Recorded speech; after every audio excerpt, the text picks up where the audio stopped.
Folks, Black Star Network is. No punches. I'm real revolutionary right now. Support this man, Black Media. He makes sure that our stories are told. We have to keep this going. The video looks phenomenal. See, this difference between Black Star Network and black-owned media and something like CNN. You can't be black-owned media and be scared. It's time. Bring your eyeballs home. You dig?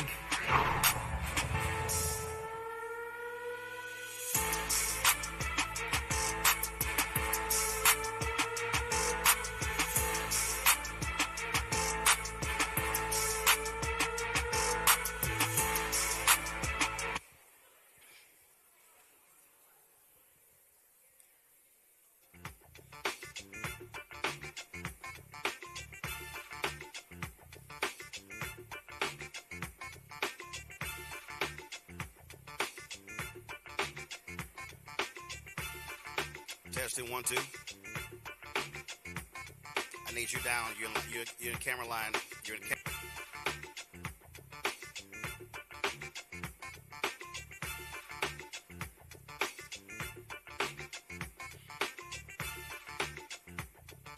Folks, today is Thursday, May 14th, 2026. Coming up on Roland Martin Unfiltered, streaming live on the Black Star Net. You have the number one ranked school by the state to get another school, and they are denied that I'm charged. He's got breaks, he's right on time, and it's rolling.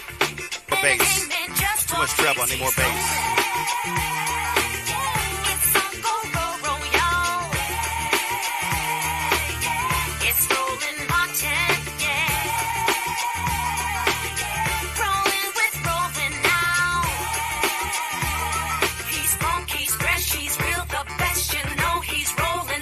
Opening up with a wide shot. Opening up with wide.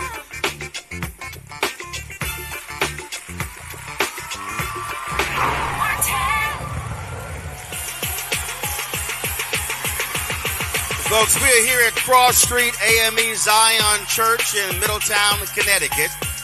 Glad to be here for this broadcast to talk about public education. So glad to see everybody out today. Appreciate it.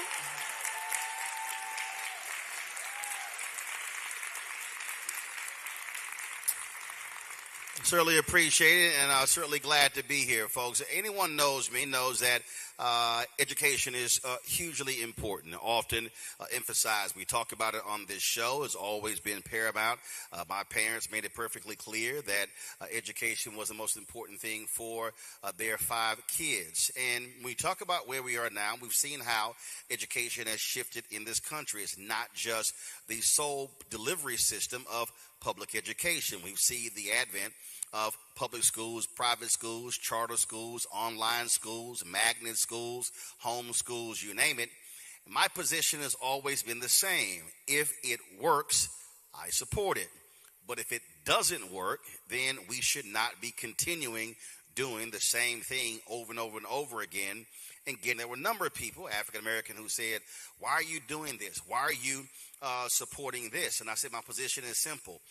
If there's a system created that allows for us to be in control of a school system, and we control the curriculum, we control the hiring, we control contracts, then I absolutely want to be a part of that. As in a majority, we don't actually control the school system. We don't control the schools. We are, in essence, asking someone else for permission. And if we really are being honest, there are public schools in this country that are doing a disservice to African Americans. Now, it's clear. There are public schools that are doing a great job. And I've said point blank, is this here. You would not see an explosion in this country of parents demanding school choice if they were successful public schools. What parents are saying is, I can't wait for your 4 and 5 year or 10-year plan to kick in because my child will be out of that particular school system. And so over the last decade, I've traveled this country and have gone to Memphis and have gone to Friendship Public Charter School in D.C. You've got Gestalt in Memphis. I've gone to others as well, talking to educational leaders about how we take control of our education. And for a lot of people, that's been controversial. You've got black elected officials who, many of them largely funded by teachers' unions, that do not support charter schools. And I've made it perfectly clear, this is not about elected official. This is not about a teachers' union. It is not about anything but the education of children, specifically our children.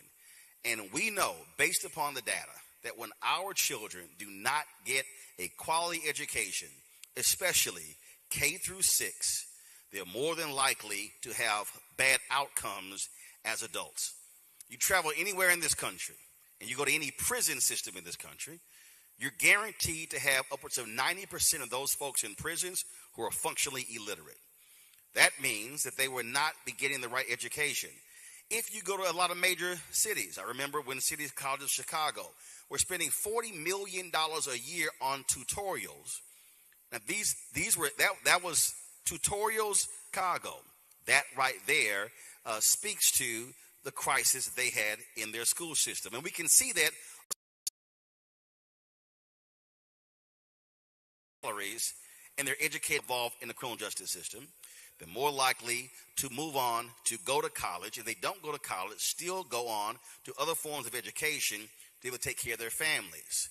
But if you have an awful education, the likelihood is you're going to be a ward of the state and have to be assistant in so many different ways. And so when we talk about this issue, it really should be number one in every black poll, in every black household. This is the issue that we should be demanding answers. Honest today with black kids and other children who are grossly unprepared for education.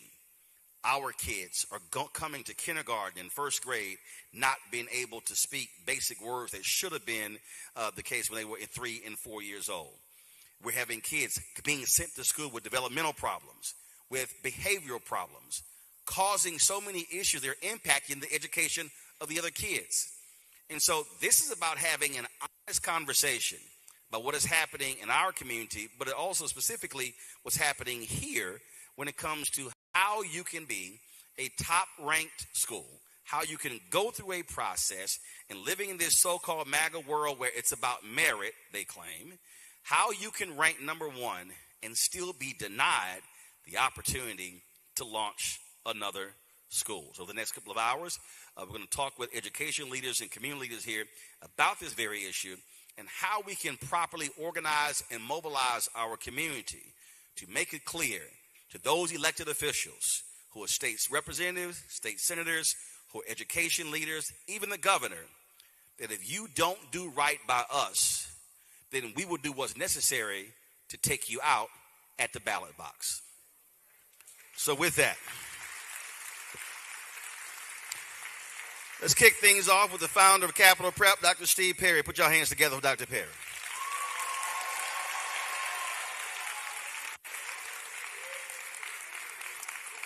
All right. So if y'all can give me more bass, because black people, we do bass. There's way too much trouble. We'll talk about your lawsuit against the state. We'll get into that a little bit later. But let's talk about this idea when I talk about school choice is the black choice. And you and I have been on panels all around the country. We travel around the country. And it still is amazing to walk into rooms. And they could be all black rooms. And it's 80, 90% against until you start walking through the data. And they start hearing about schools. Because a lot of people, they assume their schools are great. Or at least good. Then when you start breaking down the data, then they go, oh, I didn't realize it was that bad. And then you start breaking down the historical data going back 5, 10, 15, 20, 30 years. And I've seen rooms completely flip after a 2-hour conversation. First of all, is the mic on? You got to turn the mic now. on. There we go. I'm a rookie at this. So,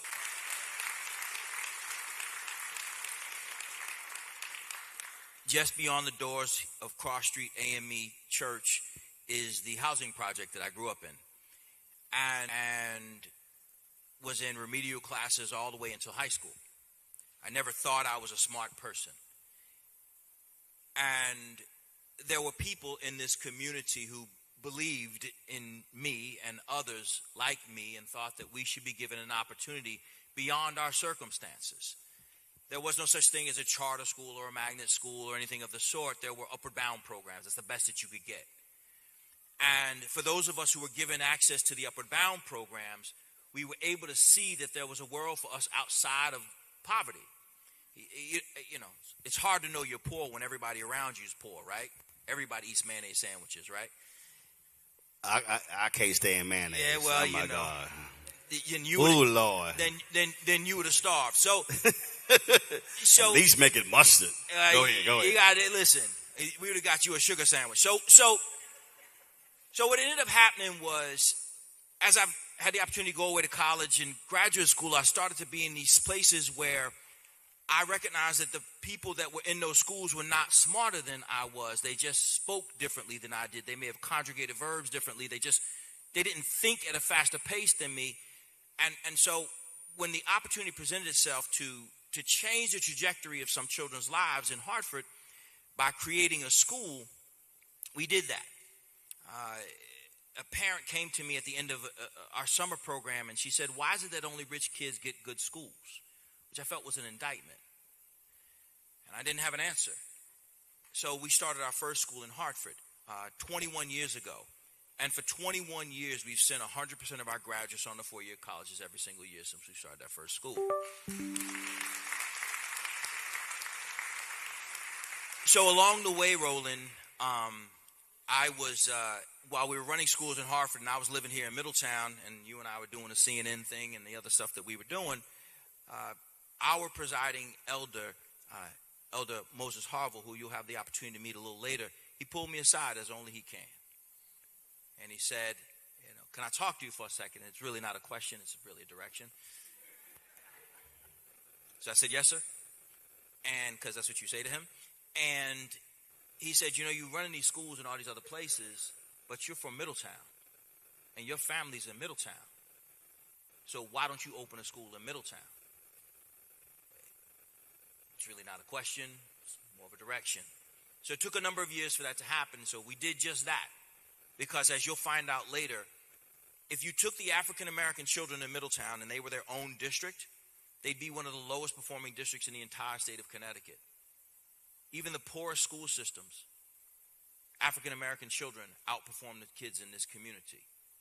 There is an actual academic apartheid underway, and it's real. And the only difference is that those kids in this community, like I was a child in this community, are led to believe that they're less intelligent than the other children because they're not giving access to the same exact resources that the white children are being given. This is not my opinion, it's just the truth. The data is the data. So what we did was we put forward an application for a charter school here in Middletown. And we were, out of 6 applicants, we were number 1. Which is not surprising because I brought some other number 1s with me here. Our Capital Prep Harbor School in Bridgeport is the number 1 high school in the state of Connecticut for college preparation, period. So not, and just to clarify, not the number 1 charter school. No. We're not, no, that's a... Number 1 across the board. Number 1 for every single public high school in the entire state of Connecticut, black, white, Asian, rich, poor, suburban, urban, rural. Anybody who runs a public high school, there are over 200 high schools in the state of Connecticut, you are looking at the number 1. And yes, it's all black and Latin, and yes, it's majority what they say poor, and many of them are from Bridgeport. But I bet you won't go against them in the classroom. I bet you won't. Let me say, I suggest you don't. But let's stay there because what often happens is folks say, well, the reason we can't achieve what needs to be achieved because it's a question of money. And there are many places where they've thrown a lot of money at the problem, and what they've gotten back is massive failure. Hot garbage.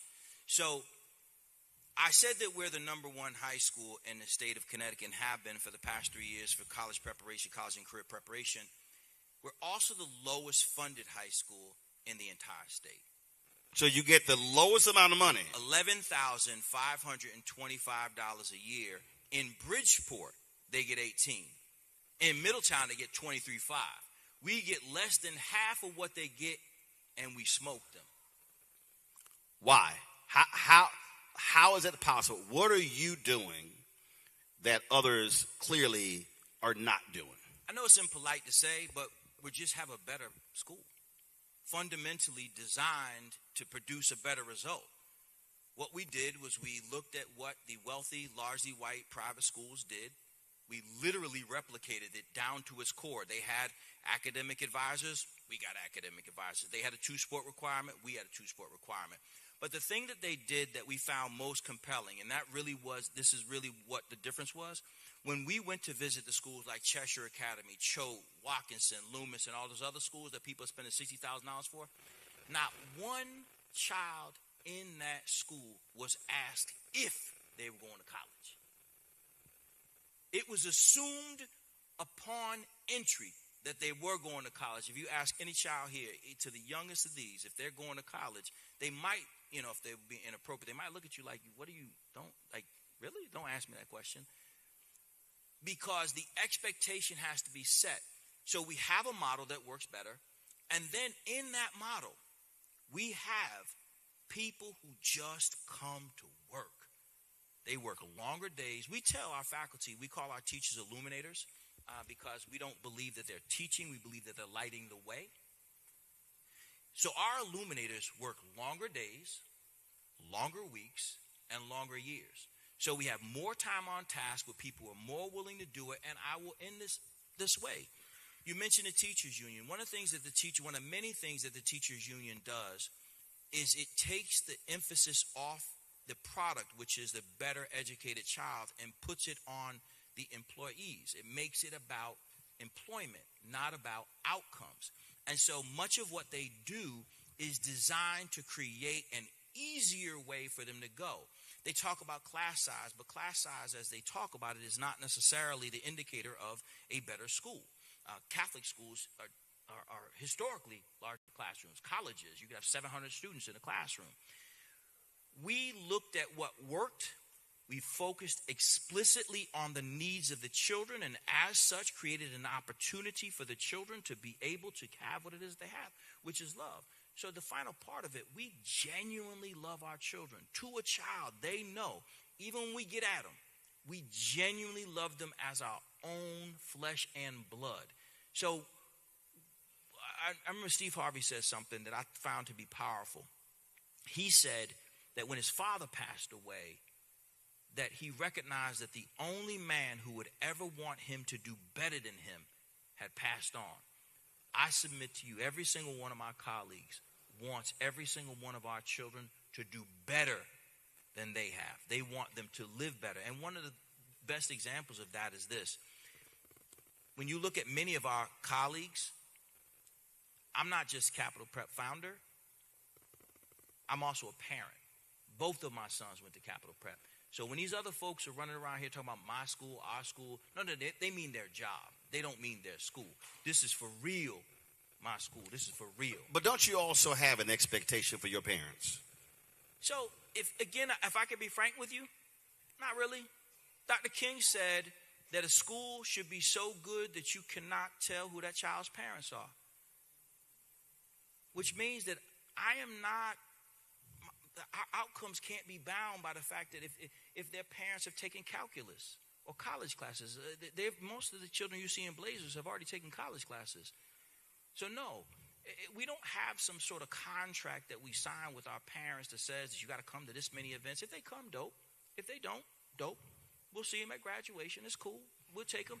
But the things that we don't often realize, Roland, is even wealthy people really lean on schools.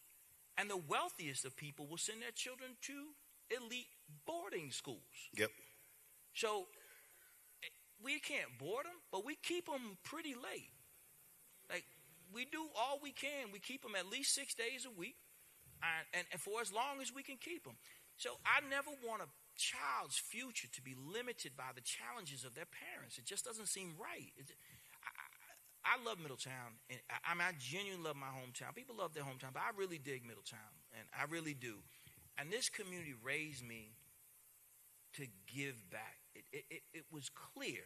That's why when Pastor Harville pulled me aside, he knew who he was talking to because he part of the raising of me. So I can't say to these children, well, you got to have a moms who can come down, when I know that we've had and have children who are sleeping in cars. What am I going to, like, what kind of person would I be? So what we often hear from people in that group, from the union left, from the teachers union, is you cherry pick the children. That's one of the most racist things you could ever say. So there are only some black kids who can read? Come on, man. That's just the only way. So when it comes to your schools, how does one get to attend? All they have to do is write their name. Well, someone has to put their name, address, and grade that they're going to on.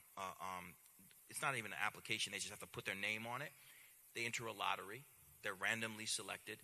And I wish it was some fancy lottery like they used to do back in the day when you and I were running around talking about this thing throughout the country. Like you stand in front of everybody and there's the balls in there and you do all. No. It's really pretty unimpressive. You just press a button. The person who presses the button is here. He's like, yeah, you're still impressive. To me as a person, you're very impressive. But what you do is not that impressive on that day. So they just press a button and it just orders the children. So to be very, very frank, there are 500 children right now in Bridgeport who want to get into Capital Prep. We cannot accept them. So in Bridgeport, how many students in that school?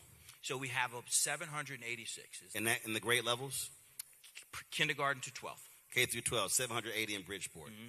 Your other schools? So we have school in Harlem. It's about 200. We have school in the Bronx, and that one has about 600. I can see all the people looking at me mouthing the exact numbers because they're just those people. And then we're opening a new school in New Rochelle. It will be K to 12. And then our original school is in Hartford, and that's also a K to 12, pre-K to 12. And in your school, all house one building. So the school in Bridgeport, there are two separate facilities. There's one in a closed Catholic school, and there's one in a closed, you guys wouldn't have known this, but it's a closed mental health facility that we rehabbed to the best of our ability. And they will tell you that they do not have science labs. They will tell you they do not have a gym. They do not have fields, but they're the number one school for college preparation in the state of Connecticut. So when we talk about again, education development. And when you look at the demand, you said 500. We chatted before, I guess a couple of years ago. I forgot which one of the schools. Y'all hadn't even picked a location, and you already had a waiting list. So what that says is that the demand is there. What parents are saying is, I want that. I got this over here. I want that because that ain't working. They do, but here's what happened here in Middletown. Middletown came out, like you see here. They're deep, right? They came out and they said, we want that. Over 500 people came to a gymnasium on a weeknight, a Tuesday. And they spoke their voices. And they said proudly what they wanted for their children. And in so doing, they created an opportunity for a school to be opened.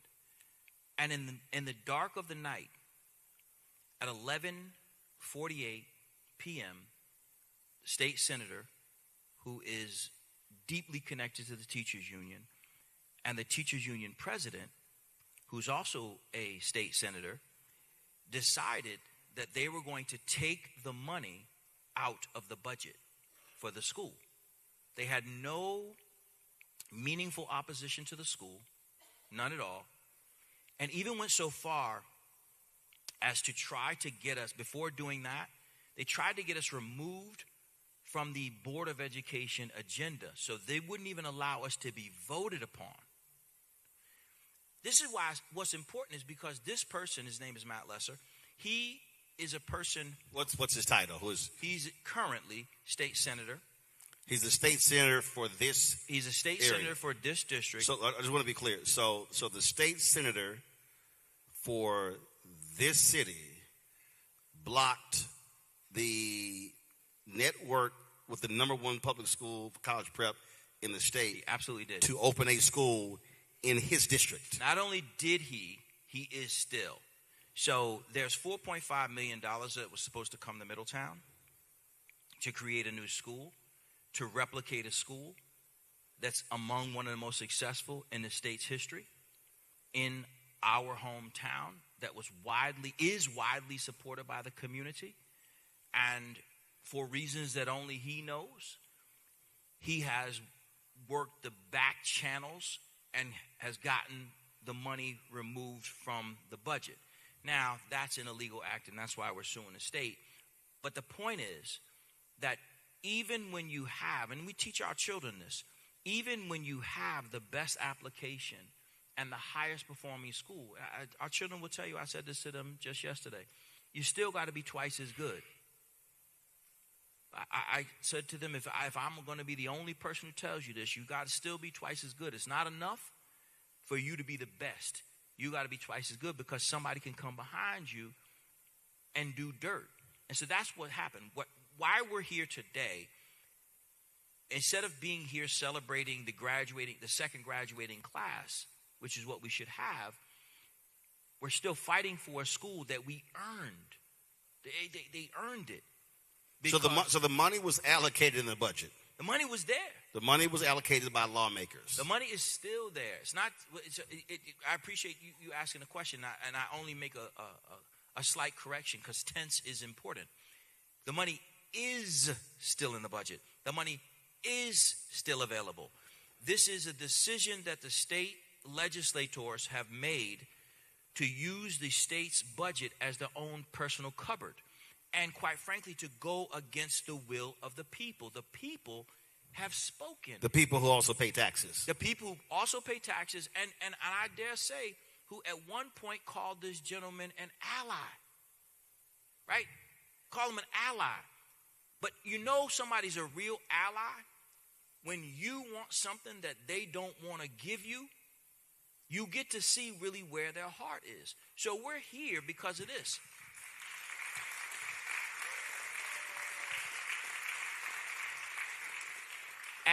As you well know, Roland, Frederick Douglass said in his narrative, he told a story of how when a slave master of his began to teach him to read, that the husband of the slave master said, if you teach him to read, he will be of no use to us. You can't enslave a person who knows their humanity. So in our case, what we have is we have the most dangerous thing in America. We have educated, motivated, young, black, and Latin people who ain't scared of nobody. They know they're going to college. So let me say this. We reached out to 43 lawmakers, the Black and Puerto Rican caucus here in Connecticut. Only one responded, declining our invitation. There was Representative Kai Belton. State Senator Matt Lesser also declined to come be a part of this town hall for us to ask him questions directly. Governor Ned Lamont, as well as State Board of Education Commissioner Charlene Russell Tucker, also did not respond to our request as well. So we wanted to make that perfectly clear. We reached out via phone, via email, some phone as well, and folks chose not to be here. And I wish Senator Lesser would be here. I wish he would have come here. Me too. To face his constituents and have to answer those questions.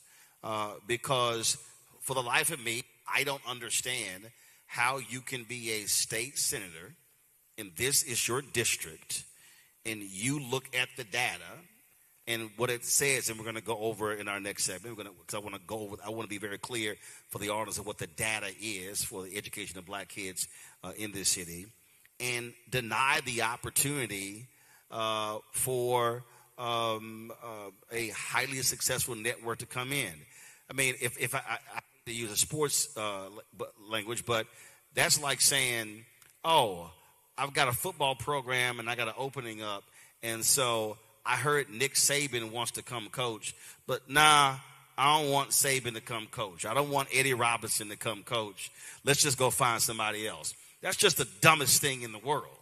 That's one analogy. Another analogy is I have a school system that is the worst in the state at educating black children, and the best in the state of educating black children wants to come, and I, as a person who claims to be an ally, I'm going to stop that organization from coming in to better educate the black children. But I am your friend.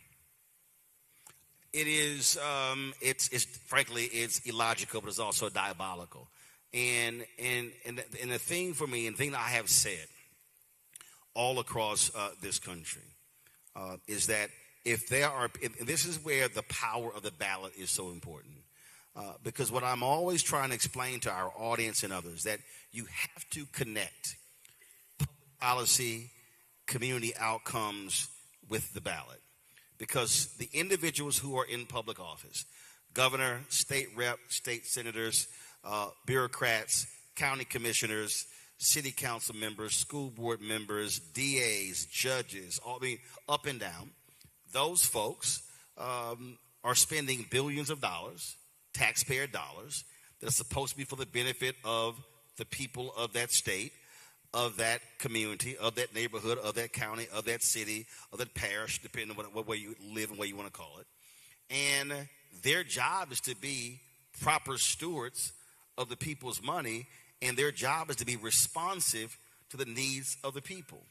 And I've long said to people, we cannot continue to be comfortable in allowing. What is vitally important is to understand who taught you.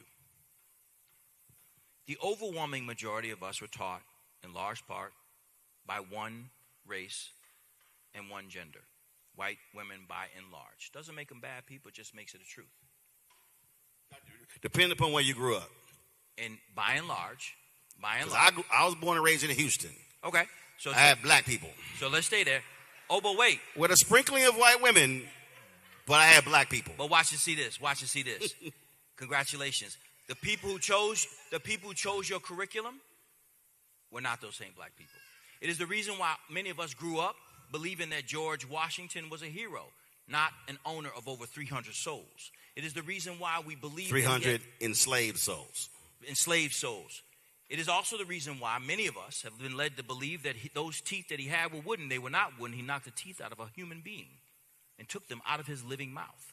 It is because there was an expectation that we were going to be taught to have idolatry for a particular group of people.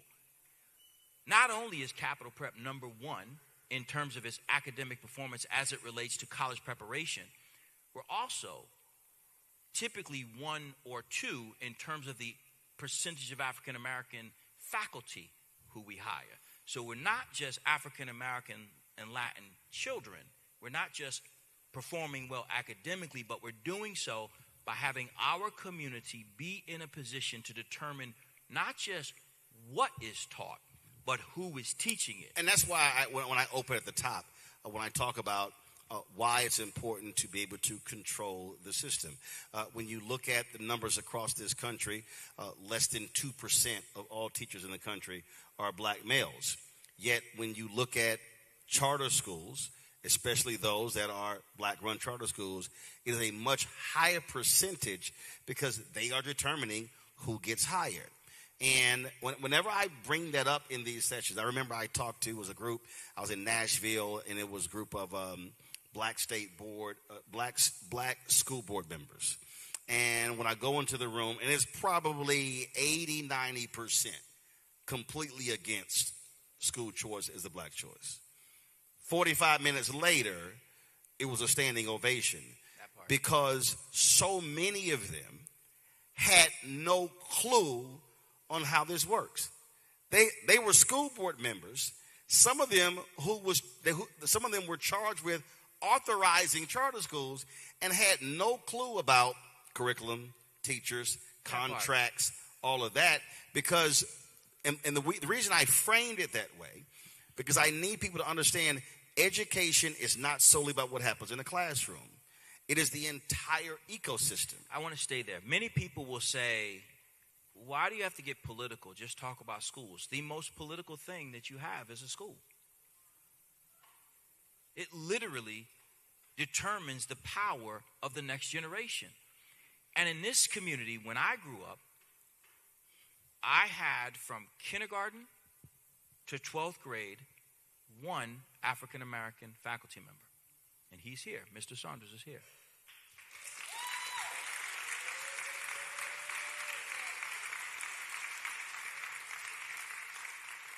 When I was majoring in African American studies, when you light skin rolling, you got to really push in this thing.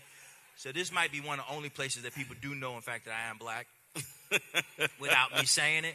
But the point remains that it does matter, not just for African American children, but for all children, that you recognize that having different perspectives is important to learning. It's just a super cool thing. I wish more white kids could go to schools where they could have access to more and more African American faculty. Our kids don't think twice about having African American faculty because it's just typical. Like, it's just normal for them to have black administrators and not. I mean, this is going to sound crazy. We don't trip over Black History Month because that's every month. Like, well, it's like with us. People hit me up, and I've had advertisers. They say, "Hey, what's your plan of action for Black History Month?" I was like, "Well, we ain't really doing nothing for Black History Month." Right. And I told them, I said, "Well, I do black every day, so y'all are more than welcome to advertise in March or April or May or June, October, right, August." And I was like, "So it's not. I mean, is we black every day?" It's what you have to do when you have to remind an organization that there are African American people in this world. You don't have to remind us. We're pretty clear on that. And one of the things that's cool is some of our kids have referred to our school as a historically black high school. We'll take that. We are proud, not in absence of others, but in presence of ourselves. We are proving that it can be done. If there's ever a question, can a school founded by, run by, supported by African Americans in a poor community whoop the pants off of the wealthiest, whitest schools in the United States of America? I say, yeah, I got proof. And when you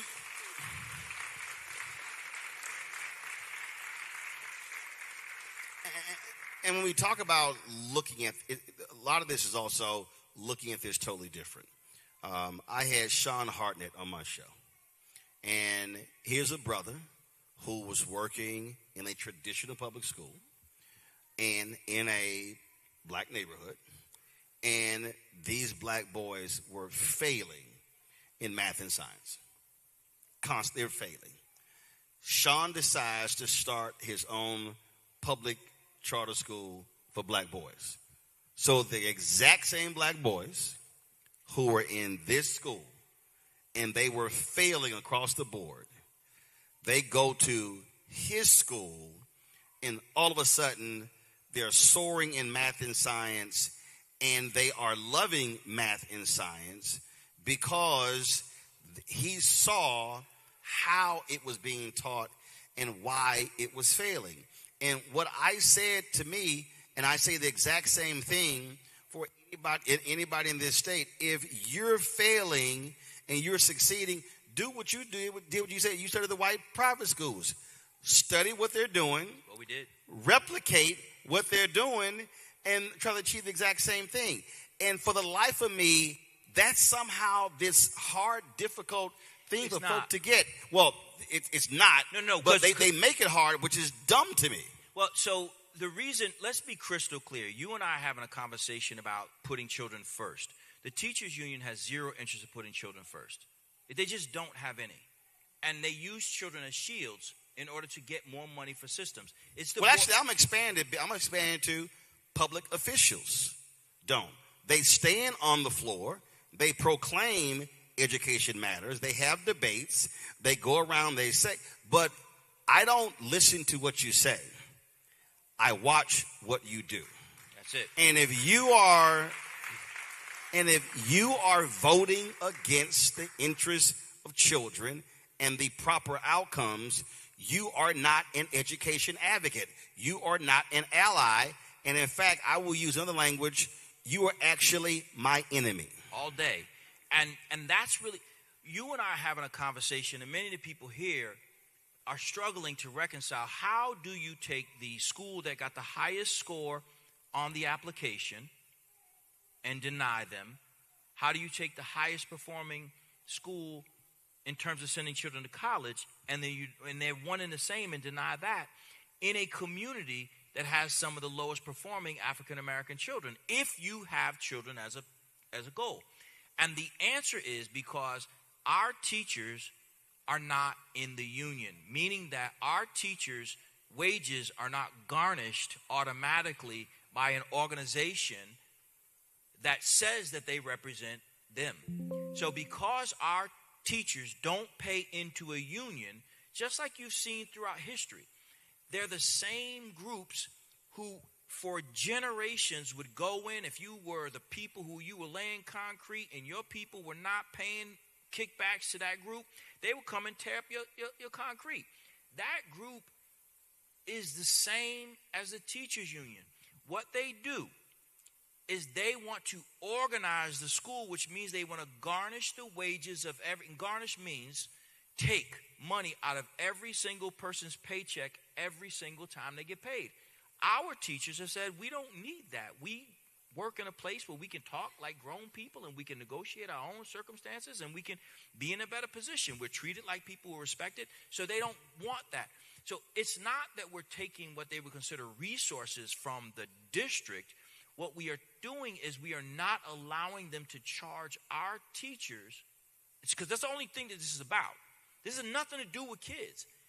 The reason why Jan Hockadale, who is the teachers union's president and state senator, is against capital prep is because the teachers are not paying into her union. It is a fact. So what is Governor Ned Lamont? Has he issued any statement with regards to this issue? I have not heard him make a statement. The only thing I will say is this. He put us in the budget initially. But if I'm being frank, he could have kept us in the budget. He could have told them to stand down. Right. Okay, so State Board of Education Commissioner Charlene Russell Tucker, has she given an explanation of why capital prep has been bumped, thrown out? Has she told the truth? No. But what she said was, because I called her. This is a true story. I called her. I texted her. And then I said, hey, when you get a chance, can you give me a holler? This is in late November, early December of 2024. And I had discovered that they had apparently broken the law. So hold on. Now, when you say broken the law, how, from your perspective, did they break the law? Well, what happened... Which is the basis of your lawsuit. So the general statute 10-66, the charter school law in Connecticut says that the General Assembly may appropriate funds to the State Board of Education for the purposes of granting charter schools, pursuant to Section 10-66 EE. That's what it says. And so then when you go down to 10-66 EE, what it says is that if in a fiscal year more than one charter school has been approved and is awaiting funding, then the State Board of Education shall determine which school is funded first. It's really pretty straightforward.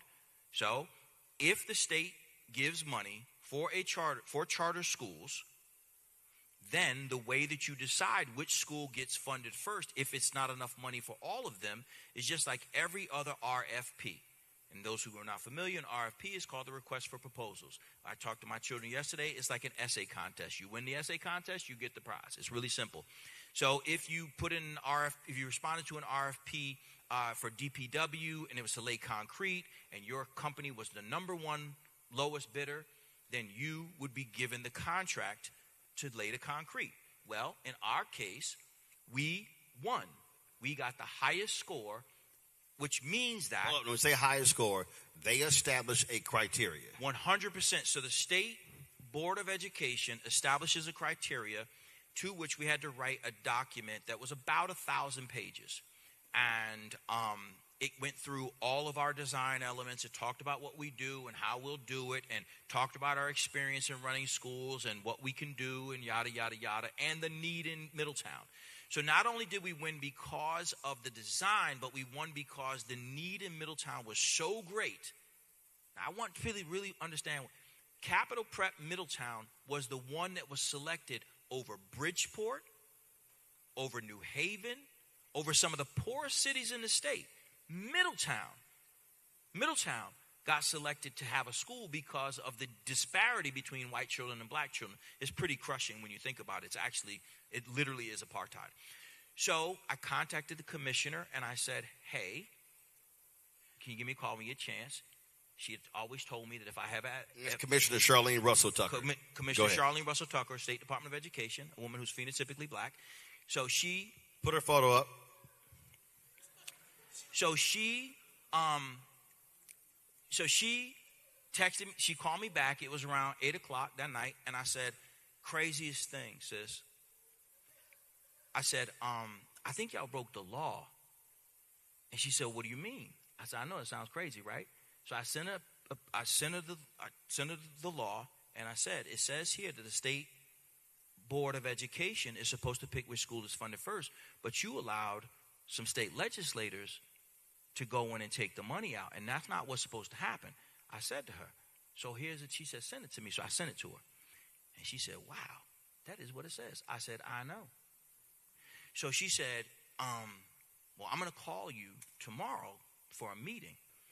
I said, "You could do that, but I don't think you should really do that because I don't think people in the department should know that you were unaware of this." And she said, No, I'm going to call you. I said, "All right, cool, do that." I said, "But listen," I said, "I was raised a certain way. I don't want the two of us fighting in public. I don't want two black folks fighting in public over this." I said, "We got a really simple, elegant solution. I already checked with the state senators, and they've already told me that the money is in the budget. So all you got to do is put us on the agenda so that the state board can vote on it, so that the money that is still sitting there can just come to us. You ain't got to tell nobody that I told you. You do whatever you got to do, and no one will know about this phone call after this call." She said, "Let me get back to you on that." And I said, "That's super cool." I told her the last thing that I want is for you and I to be fighting in the streets. I said, "Actually, that's not the last thing I want. The last thing I want is our school to not be open. So if you can avoid that last thing, we can avoid the first thing." So she said, "Cool." That was it. I told her again, I said, "My community has raised me to take care of black women." She'll tell you that I said every single word I'm telling you. She'll tell you I said it.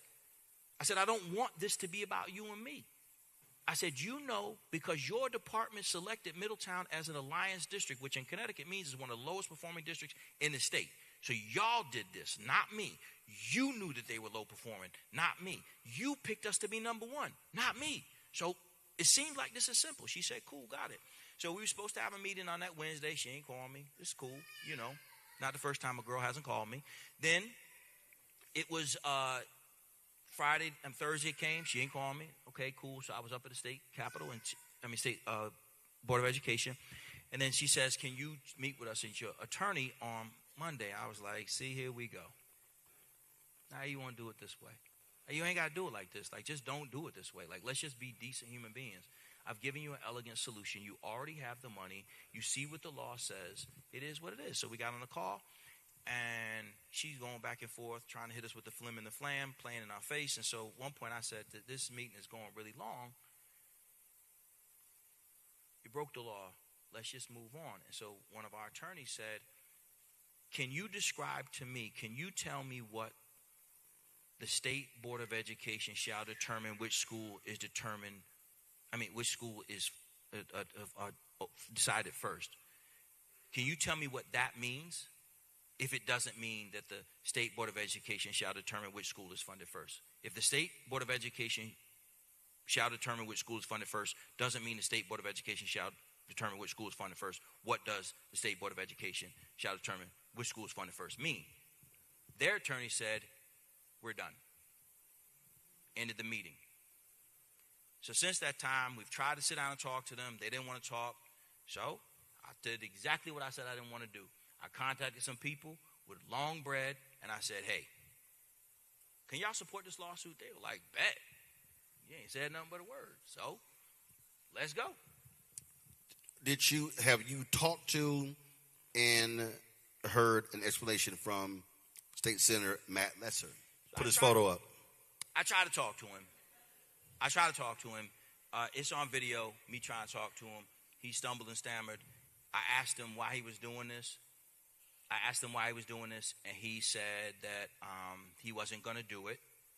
He's on. I mean, everything I'm telling you is a video of it. Like, there's somebody videoed us talking at the state capitol. I said, do you have any intentions of taking capital prep out of the budget? And he said, what do you call it? Sorry, my glasses are talking. He said, no, I don't know what you're talking about. I said, well, I'm asking you what your plans are. He said, I don't know. I said, you don't know what your plans are? He said, no. I said, so you're not going to hold the budget up or anything like that? He said, who told you that? I mean, it doesn't matter who told me. A lot of people did tell me, but they said you were going to do it. And he said, no, I don't know anything about it. And then a couple hours later, he apparently figured it out and pulled us out of the budget. So I did try to speak to him, but let me be crystal clear also. And other people will come up here. I only had one conversation with him. Other people did try to sit down and talk to him. They really did. They tried to sit down and talk to him. And I'll tell you this, Roland, folks around here might think that I'm somewhat wild, so they wanted me not to be in the conversation. Go figure. So they asked me not to come. Elder Harville asked me not to come, and I didn't. So they had a conversation. They can tell you about it because I was not here. But they tried to talk to him. Mm-hmm. They just said, is there something we could do? Because we're not asking you to do anything. We're just asking you not do anything more. Yeah, what you're asking, though, is, as a state senator for this city, provide the resources to open a school that will educate the kids in this city. The money, and again, even more, the money is already there. So don't take it away. That's a different level of aggression, right? When it'd be one thing if there wasn't money. It was there. It's not like it wasn't there. We're talking about somebody going out of their way to take it away. And I want people in Middletown to understand that's this. A punitive action. It is a punitive, and I want people in Middletown to really understand this. You have today $4.5 million that's supposed to be going to Middletown's children. That's today. And now, first of all, when was that supposed to be allocated? 2023. This 2023? Yeah. And the school would have opened when? Pardon me? 2023. The school would have opened in 2023. It was supposed to open in 2023, yeah. So 3 years have now gone by as a result of this action, and that's 3 years. So if you are a parent here and your kid's in the first grade, your kid's now in the fourth grade, going to the fifth grade, and you're waiting still for an opportunity, a shot at a top school. It hurts when you say that, Roland, and I'll tell you why. My family still lives in Middletown.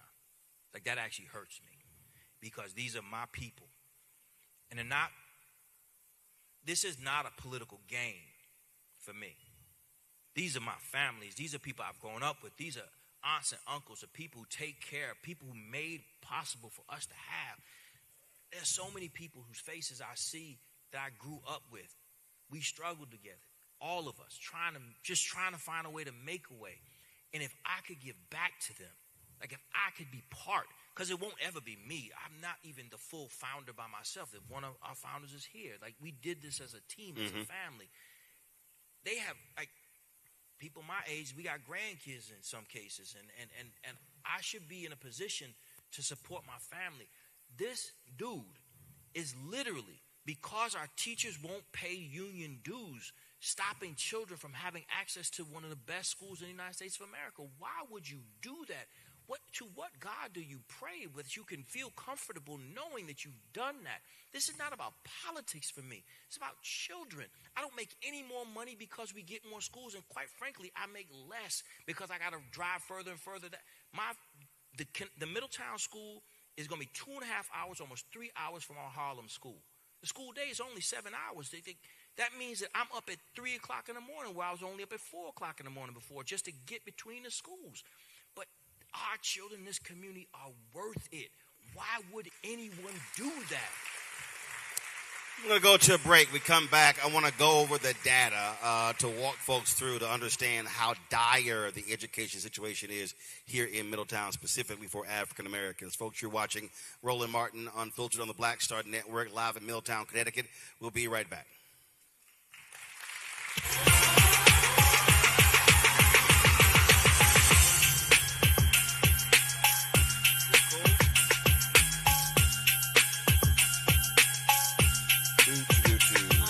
A Balanced Life with me, Dr. Jackie, a relationship that we have to have.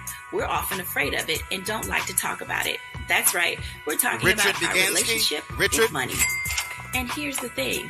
Our relationship with money oftentimes determines whether we have it or not. Balancing your relationship with your pocketbook. That's next on A Balanced Life with me, Dr. Jackie, here at Black Star Network.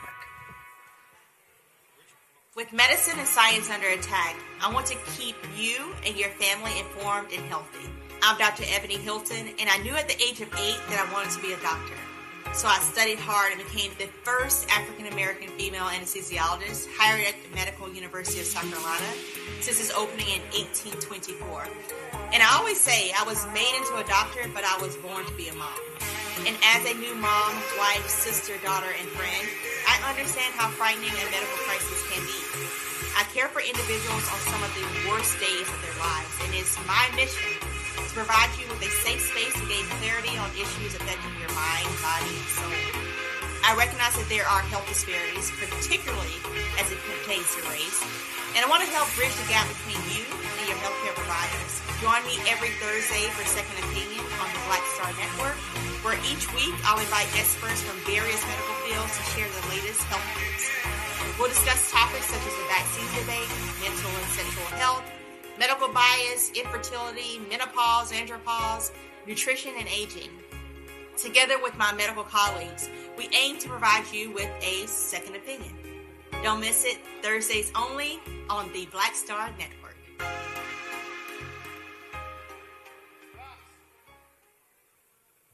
This is Bill Duke, and you're watching the Black Star Network.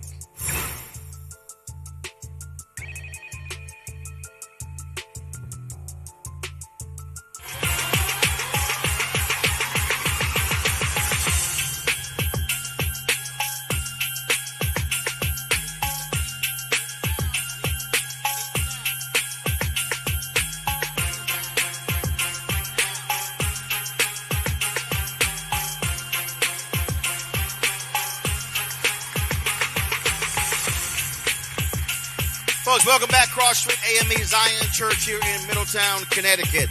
Joining me right now is Richard Begansky Jr., Senior Executive Director for Data and Accountability with the Capital Preparatory Schools. Richard, glad to have you here. So let's walk through the data.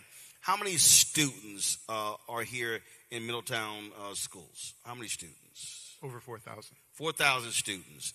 Racial makeup of the 4,000 students? I think it's like 30% Black and African American, 30 or 40% Hispanic, and then the rest are white. Gotcha. So majority Black Latino school district. Yes. All right, let's walk through the numbers. How dire is it? It's bad.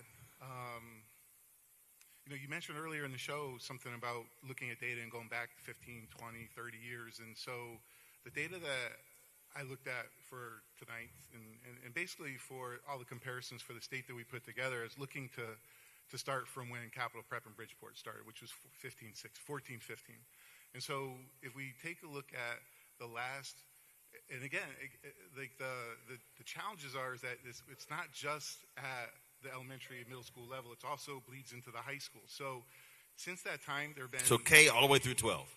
Yeah. Got it. So state testing in Connecticut is probably like a lot of states where they take a look at and compare, or they look at proficiency rates for grades 3 through 8. And so when you compare the white performance on state exams since 14-15 to now, and you look at the average gap, so the achievement gap is how whites or subgroups perform. So for tonight's argument, we're taking our conversation, we're looking at the difference between black and white. And on average in ELA, that's 32 points difference.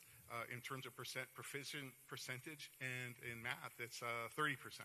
So it's a giant disparity over that time. And then for Hispanic students, it's a little bit better, not a whole lot, but 28% percentage point difference average each year in ELA and 27 points in math. I will sit this here when it comes to white and black SAT scores.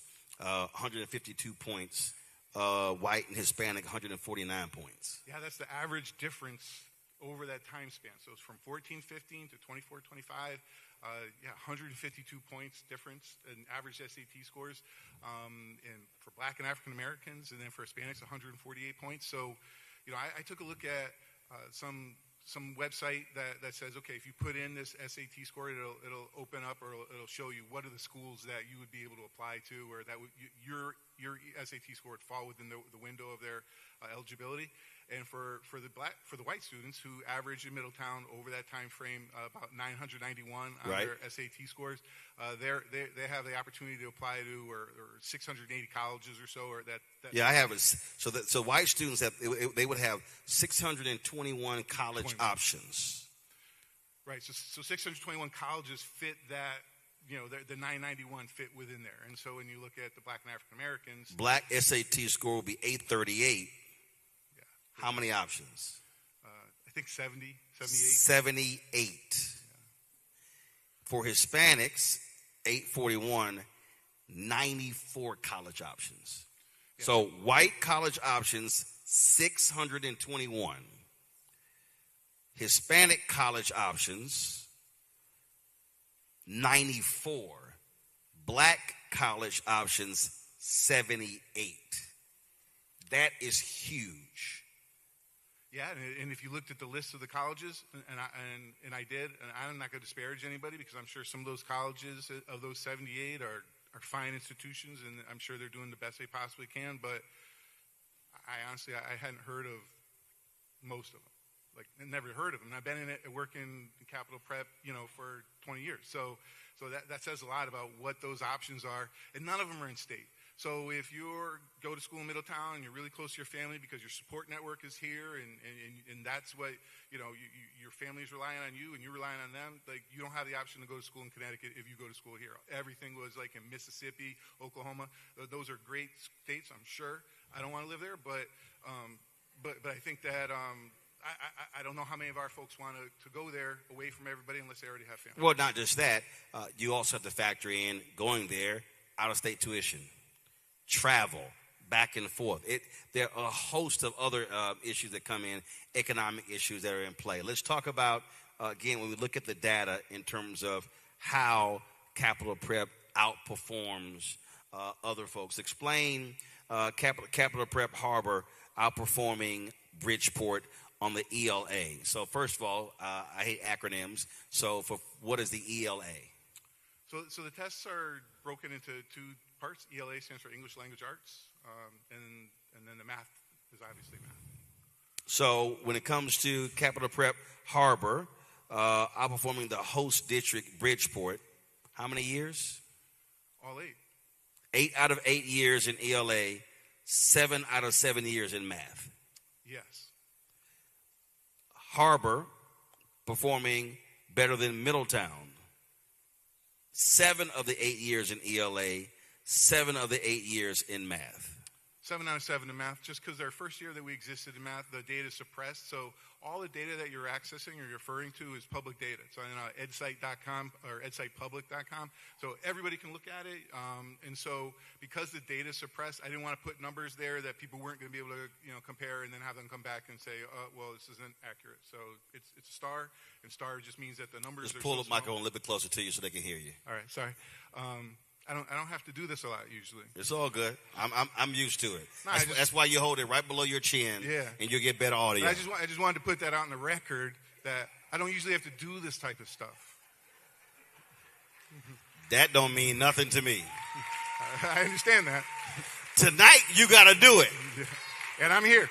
The reason I wanted to walk through these data points is because numbers are numbers. A friend of mine, he always says, math doesn't lie. Some folk can try to sit here and fudge the numbers, but math doesn't lie. You said they were public numbers. And it speaks to the issues that we have, that if in this city, if it continues at the current rate, that means that the next generation of black children and Latino children in this city are going to virtually have, I won't say no options, but severely limited options in the future. And then what that means is that's going to limit their economic opportunities, which means is that's going to be a hardship on their families.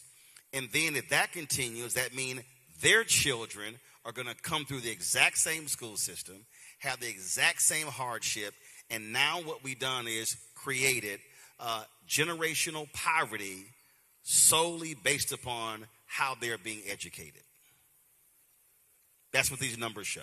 Oh, yeah, absolutely. And again, you could go back further than 14, 15, and you can still see that those numbers hold true. And in fact, they get worse. You know, like the percentages increase. The pre-COVID numbers are in the mid-30s, maybe upper 30s for the difference between black and African-American and white students, and then into the 30s for the Hispanic. So it's gotten slightly better, you know, even though it's terrible after COVID, but the trend is in Middletown that those numbers are starting to creep up, you know, from 23, 24 to 24, 25, whereas, you know, for Capital Prep, we don't have those same issues.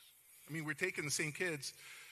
We're taking Bridgeport students, right, which are, if you take a look at their performance, it's lower than Middletown, and we're elevating their performance to much higher than what we have in Middletown, and it's dispiriting for me to attend conferences, not these, but other ones where people get up and say, well, you know, the school's just fine. It's good for my kids, and I don't have a problem with it. And it's kind of like, well, you're white. Of course you don't. You know, like I wouldn't have a problem with it either. But, you know, like I have a son who's in the schools right now. He's in 7th grade, and I'm pasty. I get that, but he's not. You know, my wife is Hispanic, and I'm really, really worried. And I think about it a lot at night. Like, well, what's going to happen to him? Like, what options is he going to have? Because, like you said, I mean, like, maybe we could have him go to a Catholic school. You know, we don't practice, but, you know, like, I understand that there's all types of religions in Catholic schools because they want different options. But, you know, that comes with a cost, and not all of his friends are there. And so it's just, it's hard. It's hard to be a parent, and it really sucks that to live in a community where it's spoken. It said, hey, here's something we want. I want this. I want to have options. And yet we can't because there's people who don't know the numbers and aren't actively participating in what's best for kids. They're just acting what's best for self. And then what that does is, again, it's forcing parents to now have to spend more of their income educating their kids when they're already paying taxes going into a public system. And here you have an option that is not a private school option, that is a public charter option. I think that's one of the misnomer for so many different people when people say who don't even understand charters. When you say public charter, they mean that is a public school. They have to be accountable to the state, accountable to standards. In fact, depending upon the state, you actually have more rigorous standards in public charters than you do have in traditional public schools. Yeah. Part of what I have to do is work with accountability, and so you're 100% right that there are rules and there are achievement and benchmarks that we have to achieve that the public schools don't. If the public schools don't have certified staff, no big deal. You know, they'll hopefully get it next year, you know. But if we don't, then it's a real big problem. We have accountability, corrective action. So we're on a corrective action plan. So we have to lay out to the state 3 times during the year what our plan is, what are we doing, what's our progress, and then make adjustments to it and say, okay, well, here's what we're going to do afterwards. And then again, do that. We do that at the beginning of the year, like October, November. Then we do it again in February. I just saw that then we have another one due in March and the beginning of June. And so, you know, they look at our suspension numbers. Oh, they're too high. Okay, like you know that our numbers are pretty similar to other schools just like us, you know, and in fact we're probably a lot better in some areas. Doesn't matter. You know, we're on corrective action for that. So again, we have to keep the data, collect it, explain what student did, what their infractions were, and send this plan. And then it gets rejected. Then it comes back to us, and then we have to, okay, well, what is it that you would like to see? And then put it in, and send it back to have it rejected. So it's going back and forth. But some of these other towns, they have really high suspension numbers. It's like, they might say, well, you have to attend a conference, and then hopefully that's better next year. But you're right. The accountability on us is much higher than it is for public schools. Last question for you. It has to, as a numbers person, as a data person, it has to absolutely frustrate you to look at these numbers and then see the inaction on behalf of public officials when it comes to what's actually happening on the ground. It's I don't know how to say it other than it's the exact opposite of elation. Like when we have our graduation, when the work that Dr. Perry and I did, we watch the kids come across in graduation, or when we at the end, we have an aisle just like this, we line up on both sides, we high five and hug kids, the graduates as they go through. That's as good as it gets, right? That's on top of the mountain, but when I'm here and then I see my son and his friends and they're playing and they're doing stuff, and I'm just like, you're hit, you're hit, and you're hit. You're gonna be okay because you look like you could be white, but the others, I don't know, and I'm worried, I mean, right now my son's a good student. He's near the top of his classes. He gets really good grades. Is it going to be enough? Will that allow him to take AP classes? Will it allow him to take a dual enrollment college class, with Tunxis here, at Capital Prep? Those kids, it's assured. It's a sure thing. Even if they don't want the class, they're getting it, right? They're going to go to these college classes. They're going to take AP classes, even if they want them or not, and then they're going to go on to college. It doesn't matter. But my son, I don't know. It's frightening. It's scary. It's despair even. All right, then, Richard, you're not off the hook. All right. That's right. I don't want you breaking out in a sweat. All right, Richard, I appreciate it. Thanks for the numbers, folks. We come back. We're going to talk with faith leaders about how they are organizing and mobilizing in this city to put pressure on elected officials to do the right thing on behalf of the children of Middletown. You're watching Roland Martin Unfiltered on the Black Star Network. Don't forget to support the work that we do. Look, we don't have millionaires and billionaires cutting us checks. We're completely independent owned, black owned, 100%. It's about speaking to the issues that matter. Because of that, we don't have to ask permission to do shows like this. We don't have to run it by anybody. Either I say yay or nay, and that's it. So we want y'all to support our work. Join our Bring the Funk fan club. We purposely do not have a subscription. We don't put our content behind a Patreon wall because we want our content to be widely available and free and accessible to everyone. So your support is critically important. We've had 47,000 donors since we launched this show 7.5 years ago, and so our goal is to hit 50,000. And so our ask is simple. We ask folks to contribute on average $50 each a year, which is $4.19 a month, 13 cents a day. You're supporting this show and the 5 other shows on the Black Star Network. And so if you want to do that, use a Stripe QR code. You see it on the screen. If you're listening, go to blackstarnetwork.com. That Stripe QR code is for Cash App and for credit cards, checks and money order. That's all the old school folks who do not believe in technology. Checks and money order. Make it payable to Roland Martin Unfiltered, P.O. Box 57196. Y'all think I'm lying. I got 30 checks sitting in my backpack right now. P.O. Box 57196, Washington, D.C. 20037-0196. PayPal is R Martin Unfiltered. Venmo RM Unfiltered. Zelle Roland at RolandSMartin.com. Roland at RolandMartinUnfiltered.com. We'll be right back.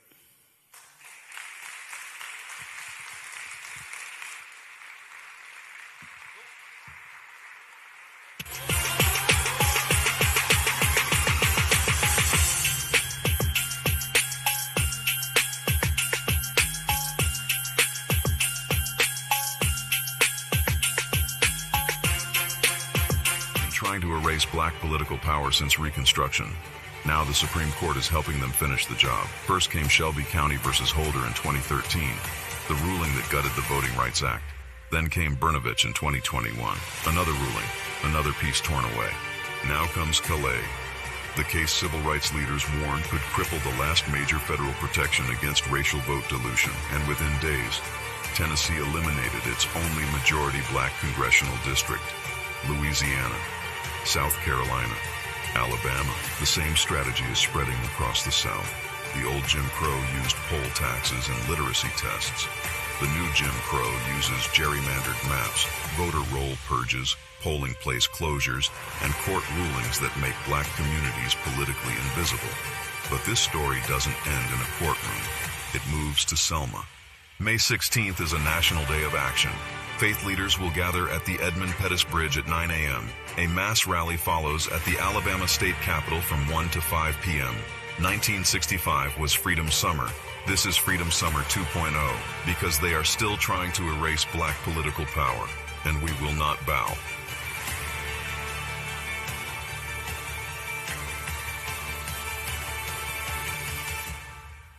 They've been trying to erase black political power. This is Bill Duke, and you're watching the Black Star Network.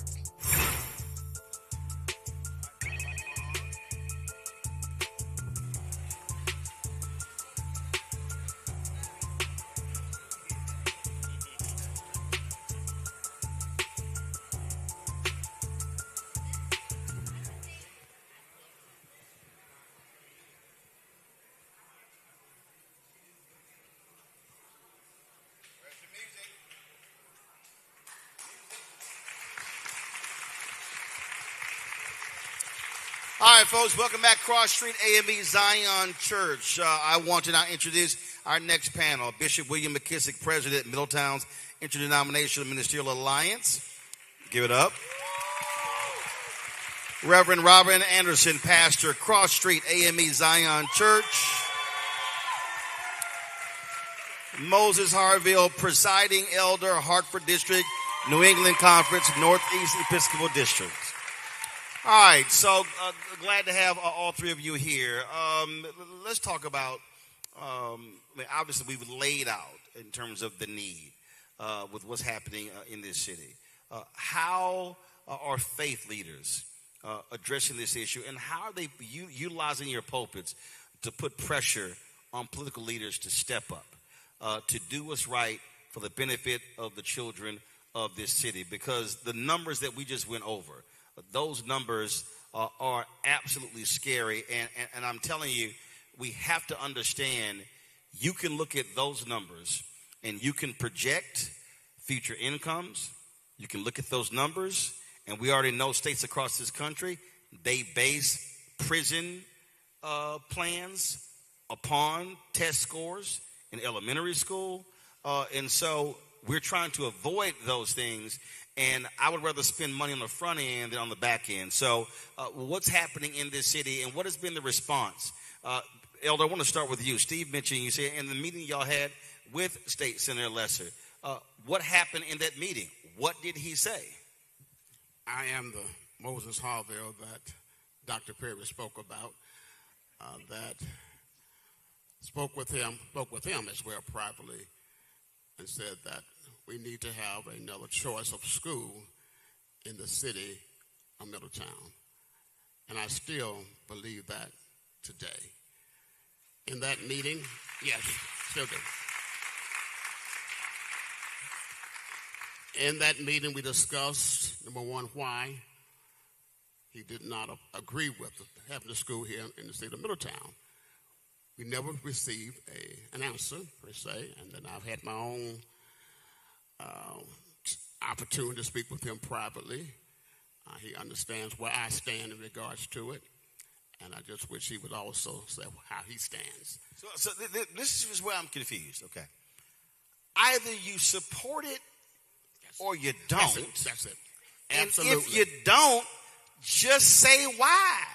Just say, I don't like him wearing bow ties. I mean, just give an answer. And to be truthful, I would have no problem with that. Just don't try to stop it from happening.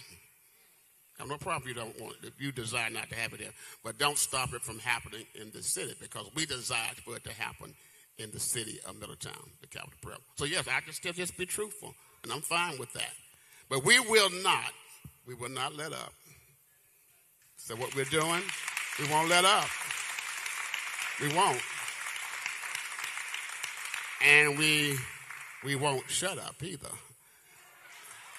In regards to what Capital Prep has to offer for our children, this is about the children. It's really not about us. It's about the children of the city.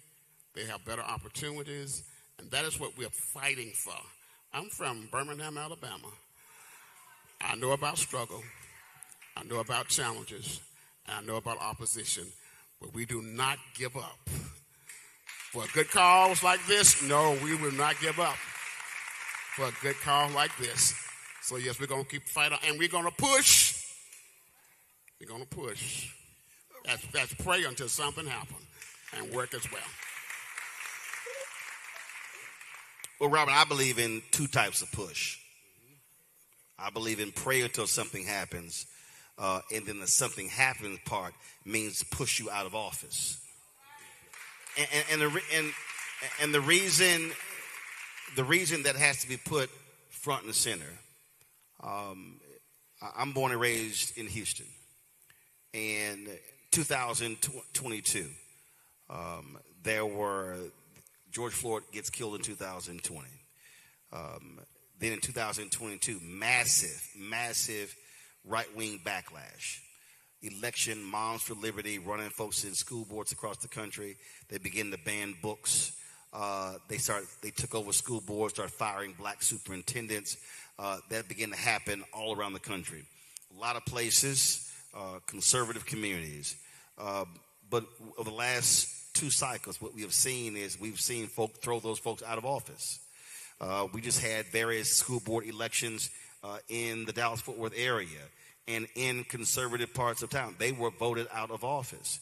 And what I say to people is, if you believe that there are school board members and city council members and county commissioners and state reps and state senate, congressional leaders, who are not being responsive to the needs of the people, then those folk need to be pushed out.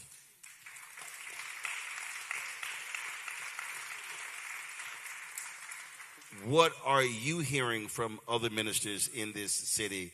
Are they as frustrated that this has gone on now for 3 years and going towards a fourth year?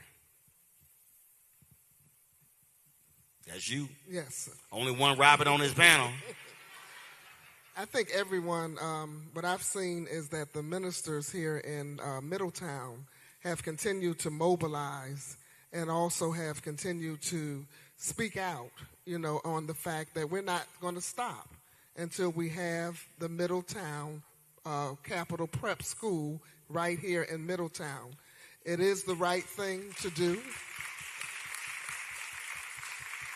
As the data was also presented, and also as we look at even our children that are not in the top percentile, and we have some bright children, and there's no reason why our children, black and brown children, should not be in the top percentile of the school system here in Middletown, Connecticut.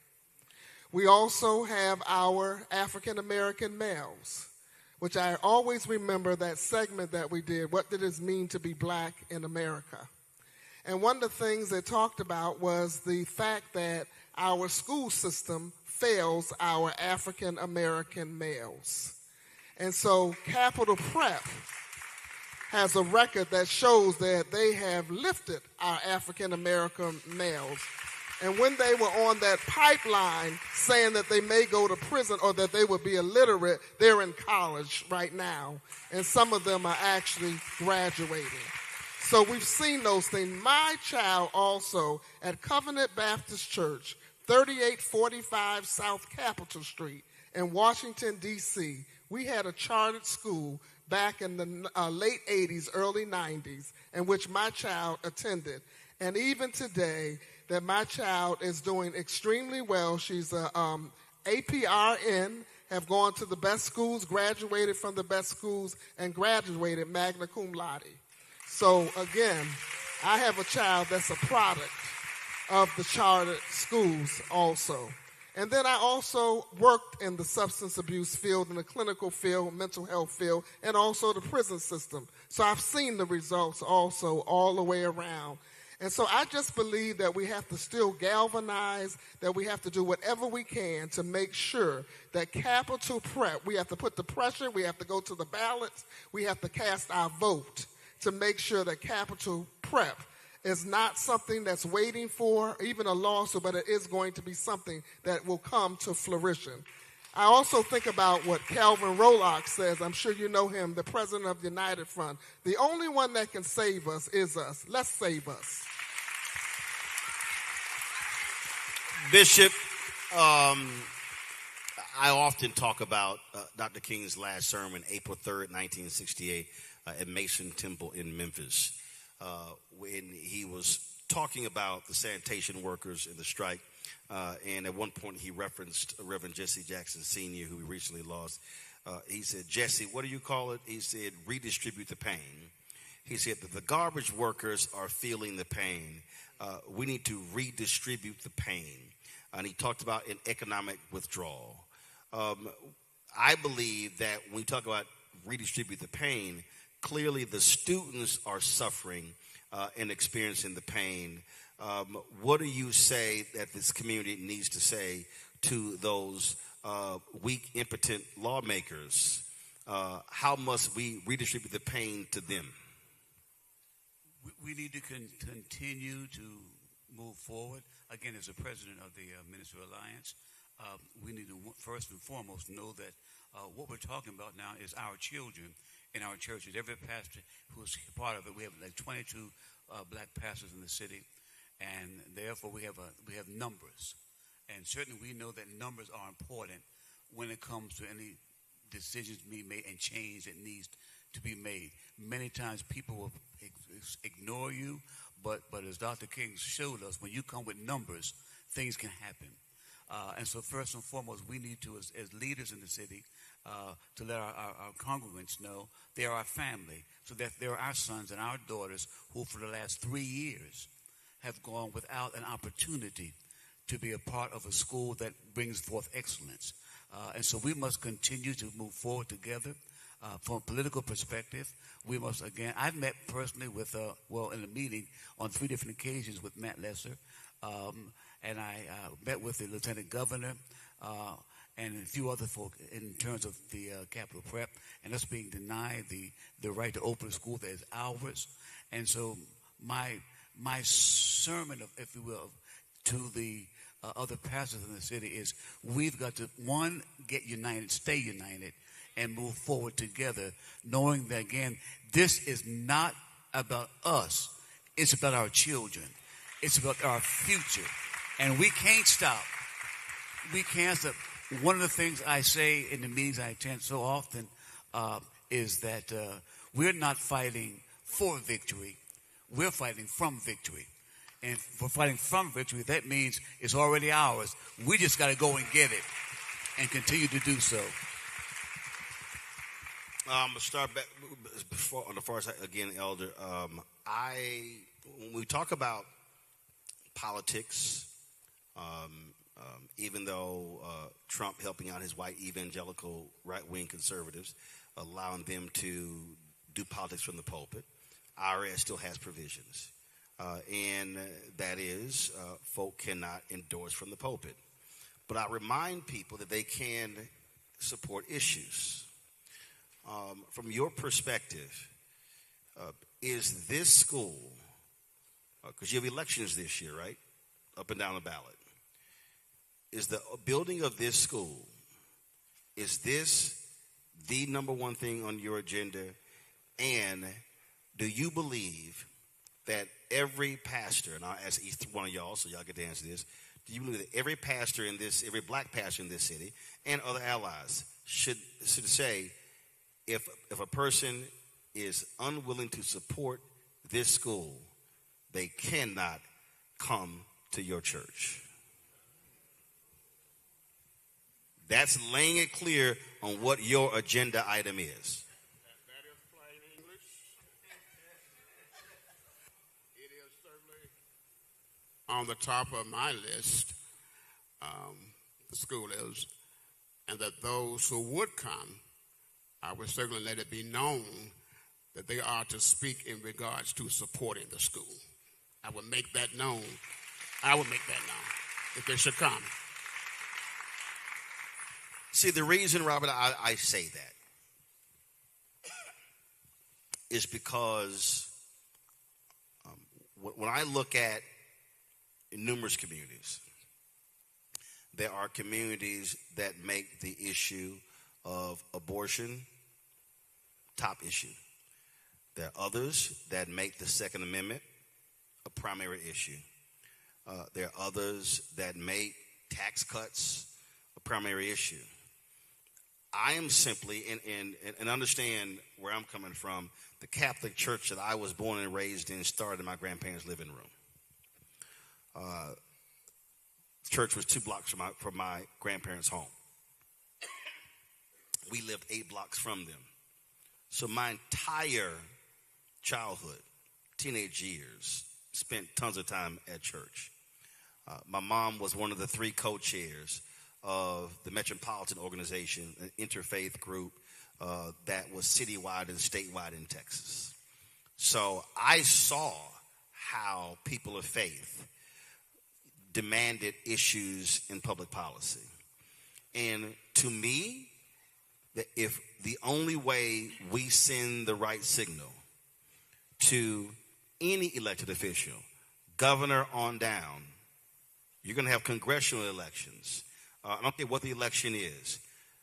Every single person running for office, if they want to come to your church, should have to say yes or no on this school. Your thoughts on that? Oh, yes. No, yes. Robin, you already answered. I got you. You on record. I do think, yes, that they should be able to answer the question if they are for the school or if they're not for the school. And also, again, like we had said before, to also be able to say also, even before they come into the pulpit, why they're not for the school, and if they're willing to also even share that, but to also know up front that the pastor of this church, the Cross Street AME Zion Church, which I make it known all the time, is for capital prep. Bishop, the reason I fundamentally believe that has to be the standard, because what it does is it sends a strong signal. And the response of every single one of those officials will also tell the people where they actually stand. If they know if you want to swing by here, you're going to have to answer this question.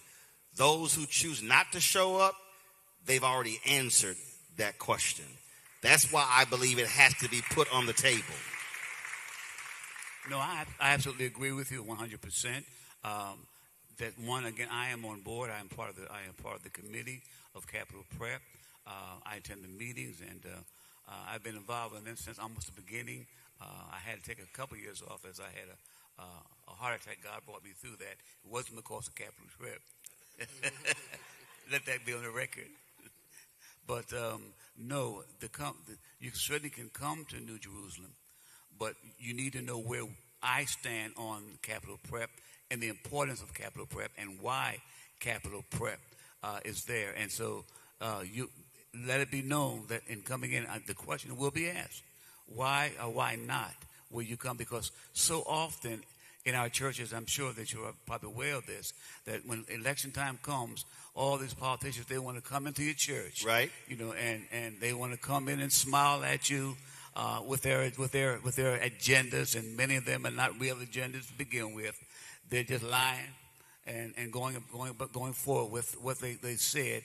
But whenever we come to you and you do nothing, right? No, we don't need you. And I believe, and again, I'm real clear. If you don't, you have to answer the question before you walk through the door. And if your answer is not the answer that is the same as mine, I ain't letting you in the door. The reason I'm saying this, I believe if we say that this is the defining issue, then our response has to be the same. That we have to say to any elected official, we are not compromising on this at all. We're not dancing around this. The numbers are the numbers. The data is clear.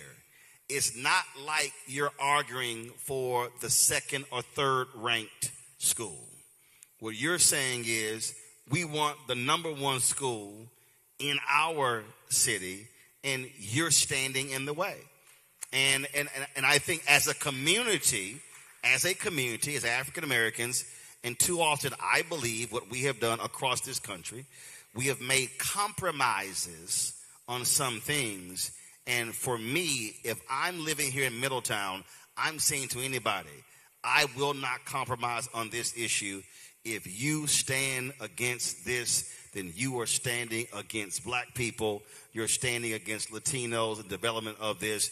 And then you will not absolutely get my support. And you being from Birmingham, listen, it was James Bevel who organized the children. And Dr. King and others, there were other folks around him who said that Bevel was wrong. You shouldn't involve the kids. But what ended up happening in Birmingham was that so many adults got arrested and so many kids had such a fervor that they were climbing out of windows and they were rushing through the doors. And then when Dr. King finally said, unleash the children, it was the unleashing of the children that caused Birmingham to change when the world saw them being hit with those dogs and fire hoses. And I dare say to any elected official, they need to have to face the children of Middletown at every town hall, at every election stop, and force them to stand up. And so my last question for the three of you, how are you thinking about mobilizing this community over the next several months? So when primary season hits and during election season hit, that people are properly, no pun intended, prepped on this issue so they understand the ramifications of why this matters. I first want to say that thank Bishop McKissick. He's gone through a series of sickness as well as I myself. He has been one of the most outspoken voices for the Capital Prep School. And I'm grateful that we are still here supporting it and mobilizing. So we're mobilizing young adults as well to get involved in the process because we feel they can also add, they have more energy, I must say, than I have for sure. But I have some wisdom to offer them. And so we're going to mobilize our young adults and we're going to move forward. And this is going to happen in the city of Middletown. And we're still here to see it. And we'll be here to see it in the years to come.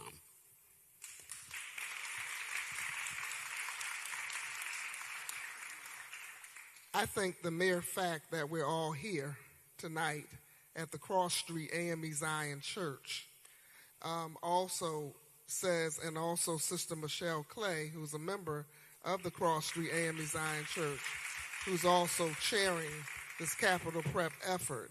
And again, I unapologetically let anybody know, and has let also Senator Lesser know as well, I support capital prep. And I will be at every meeting. I will be at every hearing, and I've been there. And I've also spoken, and I'm not backing down.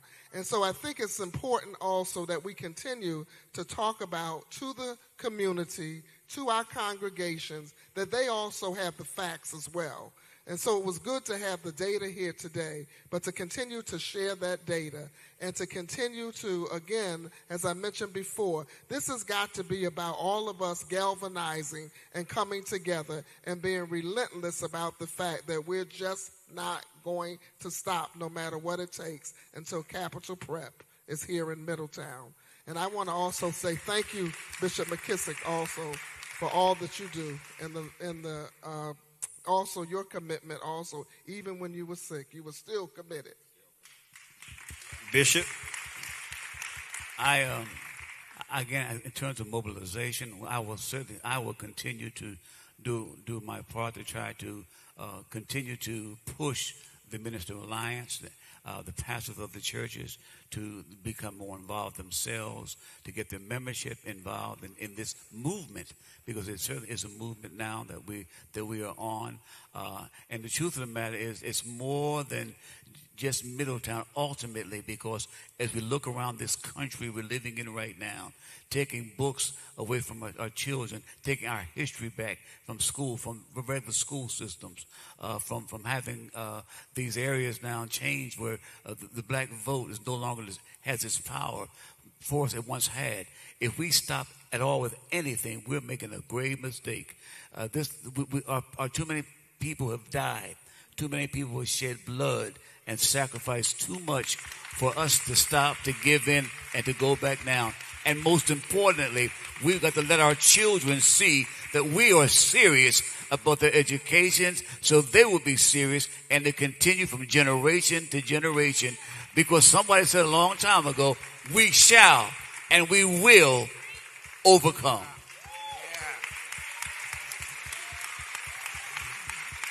Let me thank our pastors here. And before I go to break, and I'm going to bring up, I've got just a couple of more segments here. It's amazing to me. I don't look at what people say, I look at what they do.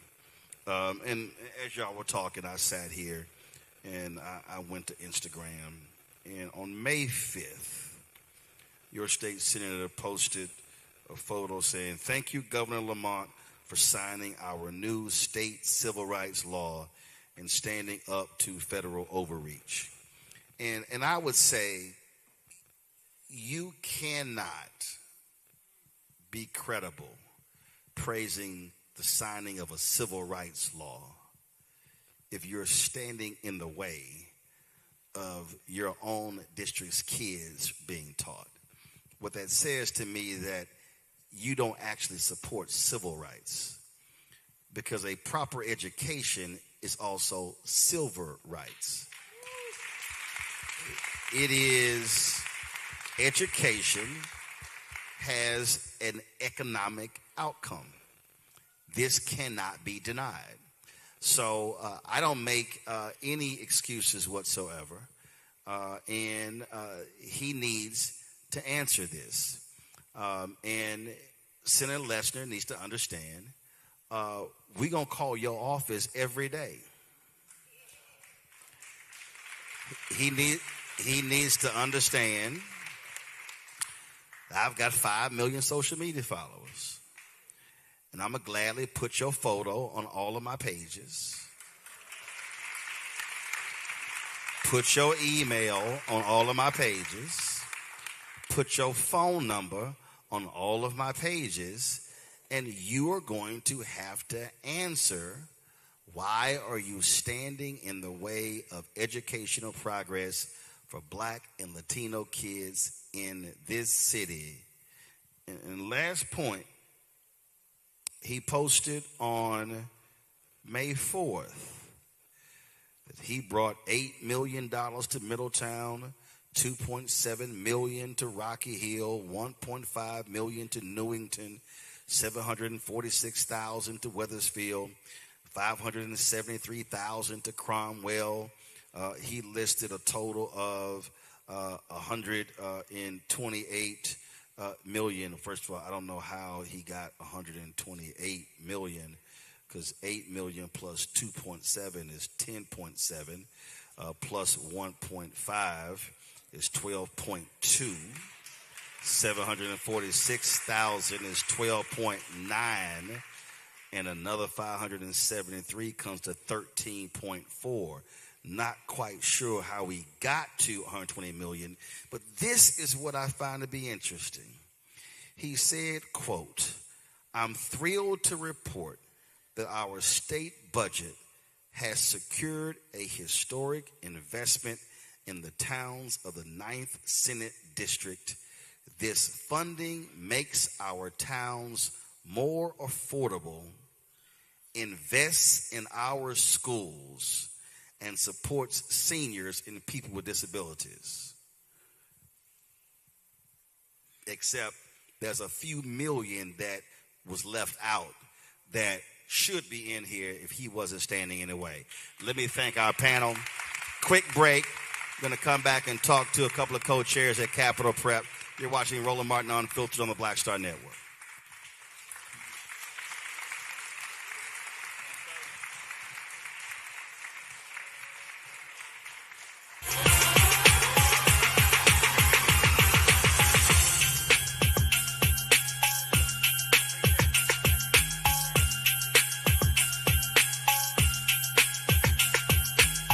Country right now, you have people get up in the morning and the only thing they can think about is how many people they can hurt, and they got the power. That's the time for mourning. For better or worse, what makes America special, it's that legal system that's supposed to protect minorities from the tyranny of the majority. We are at a point of a moral emergency. We must raise a voice of outrage. We must raise a voice of compassion, and we must raise a voice of unity. We are not in a crisis of party versus party. We are in a crisis of civilization, a human rights crisis, and a crisis of democracy itself. And guess what? You've been chosen to make sure that those that would destroy, those that would hate, don't have the final say, and they don't ultimately win. They've been trying to erase black political power since Reconstruction. Now the Supreme Court is helping them finish the job. First came Shelby County versus Holder in 2013, the ruling that gutted the Voting Rights Act. Then came Brnovich in 2021, another ruling, another piece torn away. Now comes Calais, the case civil rights leaders warned could cripple the last major federal protection against racial vote dilution, and within days, Tennessee eliminated its only majority black congressional district. Louisiana, South Carolina, Alabama. The same strategy is spreading across the South. The old Jim Crow used poll taxes and literacy tests.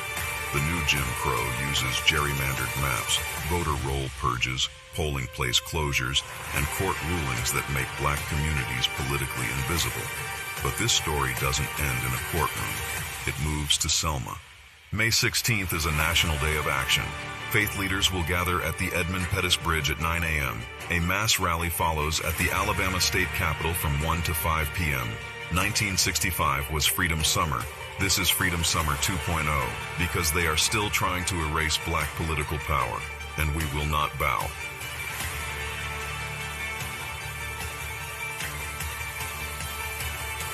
Hey, I'm Malcolm Lee, and you're watching the Black Star Network.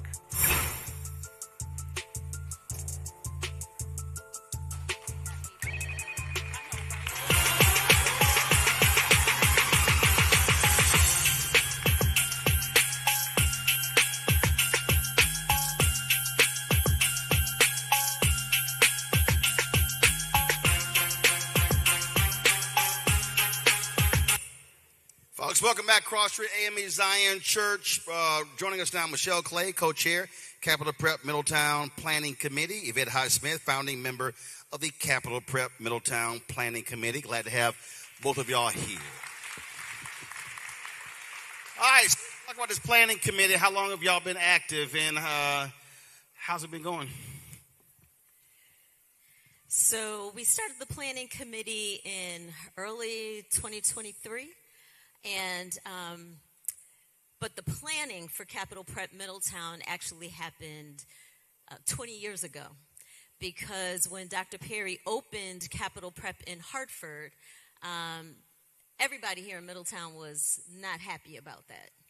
And we did not understand why he went up 91 North to open a school when we knew that we needed that option here in Middletown.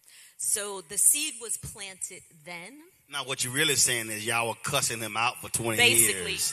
The seed was planted. Nah, y'all were cussing him out for 20 years. Perhaps. Yeah, perhaps. Okay. Why you still eyeballing him now? Why you looking like that? Because it was the audacity. It was the audacity. You go to Hartford. We right here. You grew up here. You grew up right across the street, sir. But he had a plan.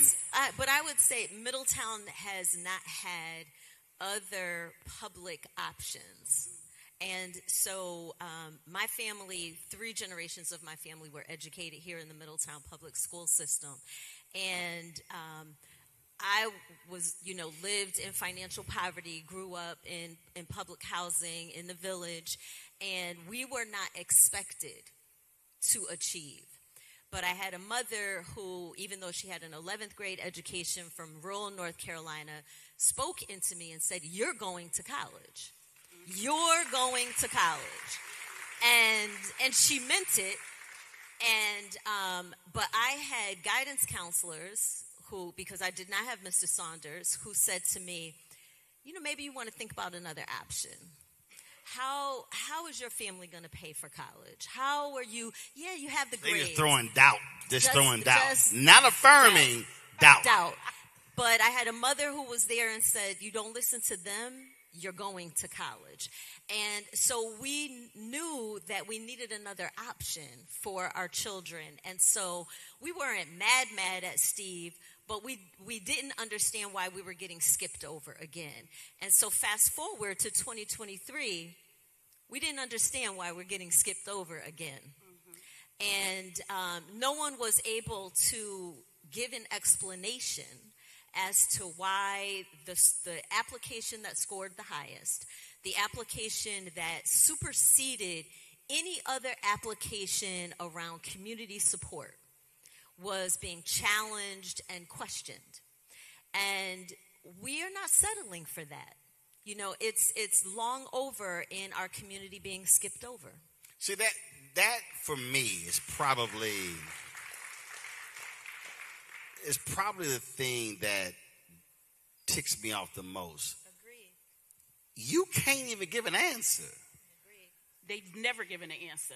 And I saw the video with Dr. Perry, who was at the Capitol. And I want to be clear about something. People always seem to have a problem with Dr. Perry. And it's not about Dr. Perry. Oh, I'm familiar with that. Yeah, okay. So, but at the end of the day, as all of our clergy said, this is about our kids. And he is always fighting at the Capitol, whether it's for teachers or illuminators. That's what they call them at Capitol Prep. He is forever on that Capitol. And he has a video on his phone where he actually was trying to get a direct answer from Senator Lesser. And it was like,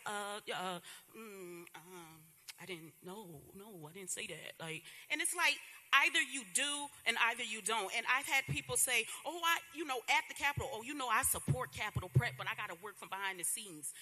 So one thing y'all probably don't realize about me is you ain't got to tell me what to do come November. I done already drew the line. Either you support it or you don't. Now November is the general. It's a primary before that, right? Right. You ain't got to tell me what I'm going to do come the primary, and you ain't got to tell me what I have to do in the general election. I've been drew the line. Don't tell me, I got to work behind the scenes. If you can't stand 10 toes down and say, I support Capitol Prep or I don't support Capitol Prep and give a reason, then it ain't too much we got to talk about. This is not rocket science. Well, that was to pick up on your point. There is a phenomenal book, and I guarantee you I have sold more copies of this man's book than he has sold. And I've been trying to interview him, James D. Anderson.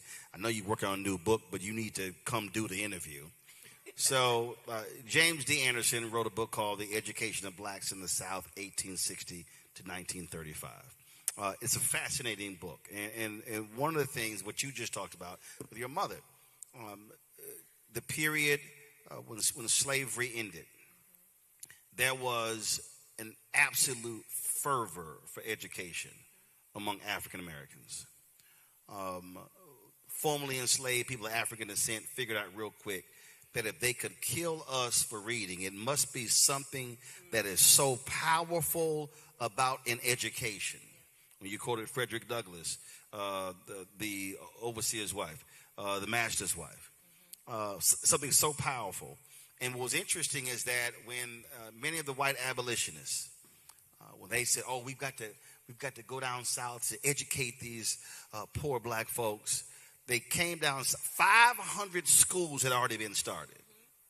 In fact, he details in this book that freed slaves really created collective bargaining, because when these white plantation owners wanted them to sharecrop, some of them negotiated the building of a school on the plantation because they said our kids not going to be out here picking crops all day. And for me, that has to be the type of fervor that we have in 2026 when it comes to the education of our children. And I will use the same language. We are going to have to challenge overseers and folk who want us to continue to be sharecroppers and not to be highly educated as those black free slaves wanted to happen for their children.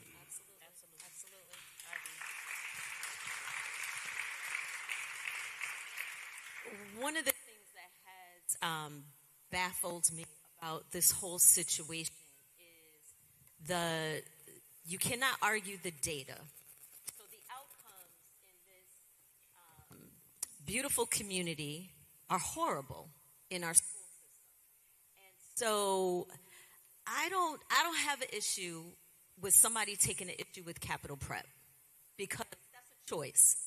But if you don't like capital prep, then why have you not come to the table with another option? But here's my whole deal. This ain't even about not liking capital prep. If you came up with criteria, because they all love somebody merit, if you came up with criteria, and of your criteria, they're number one, there's no conversation. So whether you like them or not, the data is the data. But my point with this, Roland, though, is so the elected officials that have the ability to say... Take this mic. That mic going in and out here.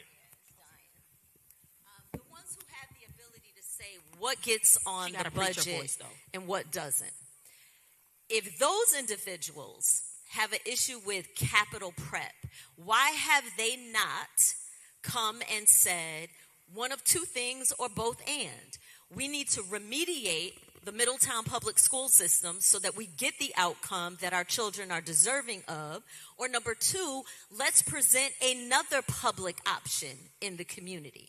Why has that not come up? So the only thing that I can walk away from that, because they can't come up with another option. No, they could if they wanted to, but they don't want to. No, but here's my whole point. And they can't come up with another option. So they don't want to see what is in this room tonight, which is these highly educated, passionate young scholars. And I need you all to stand up. I need Capital Prep, Harbor, Sharks to stand up. Because this is what they don't want. Right. I met a young scholar for Capital Prep who came to me and said, before I came to Harbor, I did not like math. I was not good at math. But that young man had just competed on the math team. And that's what Capital Prep did for him. And that is what these elected officials do not want to see happen in Middletown. Because it will shift the power dynamic. Right. And I'll leave it there. But the reason I say they can't, because you can't create a criteria that you established, and then all of a sudden it doesn't go the way you want it to go. And the problem is, what is it now going to look like if you selected the number 2 or the number 3 over the number 1? But none of those schools were from Middletown. I'm saying they're not even creative enough to say we're gonna do an offshoot of the Middletown public school system and do it. That's what I'm saying. Those other schools, because to bring it back to reality, just last week they just funded 3 charter schools in the state, right? So they found $3.5 million to fund 3 new charter schools in the state. This is, 3 years after our application went in. So it's not that the state doesn't have an appetite for charter schools or have money for charter schools. For some reason, they don't want Middletown to have a charter school. Or they don't want it to be capital prep. See, again, when I look, I've traveled this country, and I've seen the political games being played. And what I keep saying to our community, there is only one response to obstinance, and that is removal. And we talk about, if it comes down to the data also means votes. Absolutely. And whoever gets the most votes, that's who wins. And what this community has to say is, we are going to make every person pay politically who has stopped this school from moving forward. That's the only response I can think of. But I think another conversation that needs to be had and talked about is the funding process. Because based on what is written in law, they have not been following that rule. So where does it, everybody plays sports. When you're number one and you win, you win. There's a reward for winning. And the past couple of years, the number one schools haven't been funded. And it's because, and I'm going to say it, it's because the people making the decision of who gets the funding can't be impartial. These are other towns where their other state representatives are like, hey, I'm going to fund my school. And they get funded.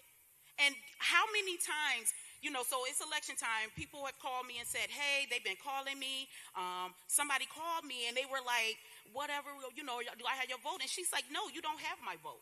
She was like, because you don't support Capital Prep. Oh, and again, she was too nice with the response. I know we're in church, but I'd be like, oh, hell no. That's in the Bible. That's an acceptable four-letter word. It's biblical. Listen, go ahead. Just so you say, I ain't going to say nothing because everybody know how outside I would have said that. But to go back to her point, she said no. God know how I feel. So. To go back to, they told the representative, the person that literally called their phone, they said no. Then he then says, I support it. You have to work on your state representatives.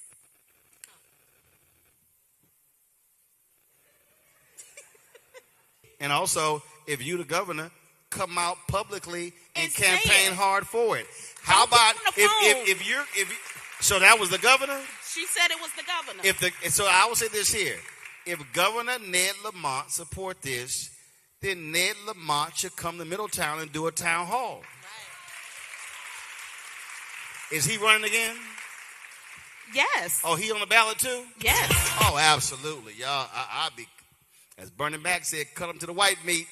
I'm serious. I'm telling you, the only way you get the attention of elected officials is with the power of the vote. That is the only thing that you have to hold them in check. It's the vote. It's that. That's what it is. Final comment. You want me to just, okay. I think that the education of our children is critical, now more than ever. And so as a community, we really have to continue to rally behind this. We should never have somebody like Richard sitting up here and rattling off how poorly Middletown is performing. We are better than that. Our children deserve better than that. And no one but us is going to ensure that they have the future that they are entitled to. So we need to ensure that we have the right candidates running for office, that we are casting an informed vote, and that we're making sure that everyone in our concentric circle is getting out to every election, to the primary and to the November election, and having our children at the forefront of your mind as you cast those votes. There you go. So I would say my final thought is, a lot of the times, a lot of people say, Michelle, why are you doing this? Why do you do this? You don't have a dog in the fight. I'm the dog in the fight. I'm the cane corso in the fight. I want more dogs in the fight. I need this community to come and be a dog in this fight with me, because tonight was just the beginning. So as our clergy said, we're not going nowhere. We're not letting up. One way or another, Capital Prep is coming into Middletown. And I ask you, join the fight. There you go. Absolutely. I appreciate y'all being on the panel. Thank you so very much. I'm not going to go to a break real quick. I'm going to have Steve come back up. Anita Ford Saunders, she's a former Middlesex County NAACP chair. Step on up as well real quick. Y'all swap y'all out. Y'all step down. Y'all come on up. Steve, come up. Anita, you here? Where's Anita? Where's she at? Is Anita over here? Okay. All right. Steve, go ahead and take a seat. This is going to be our final segment here. Because one of the reasons why I wanted to ask Anita, so take a seat, former Middlesex County NAACP chair, and also I'm totally transparent. You run for office, right? No, first of all, baby, this is my show. Don't look at it over there. This is my show. Yes. Thank you. Don't look at nobody else. Yes. This is my show. Yes. Okay, I run it. I control it. Yes, Roland. Got it. Yes. You running for office. Yes. What are you running for? State Senate. Got it. That's all I wanted to know.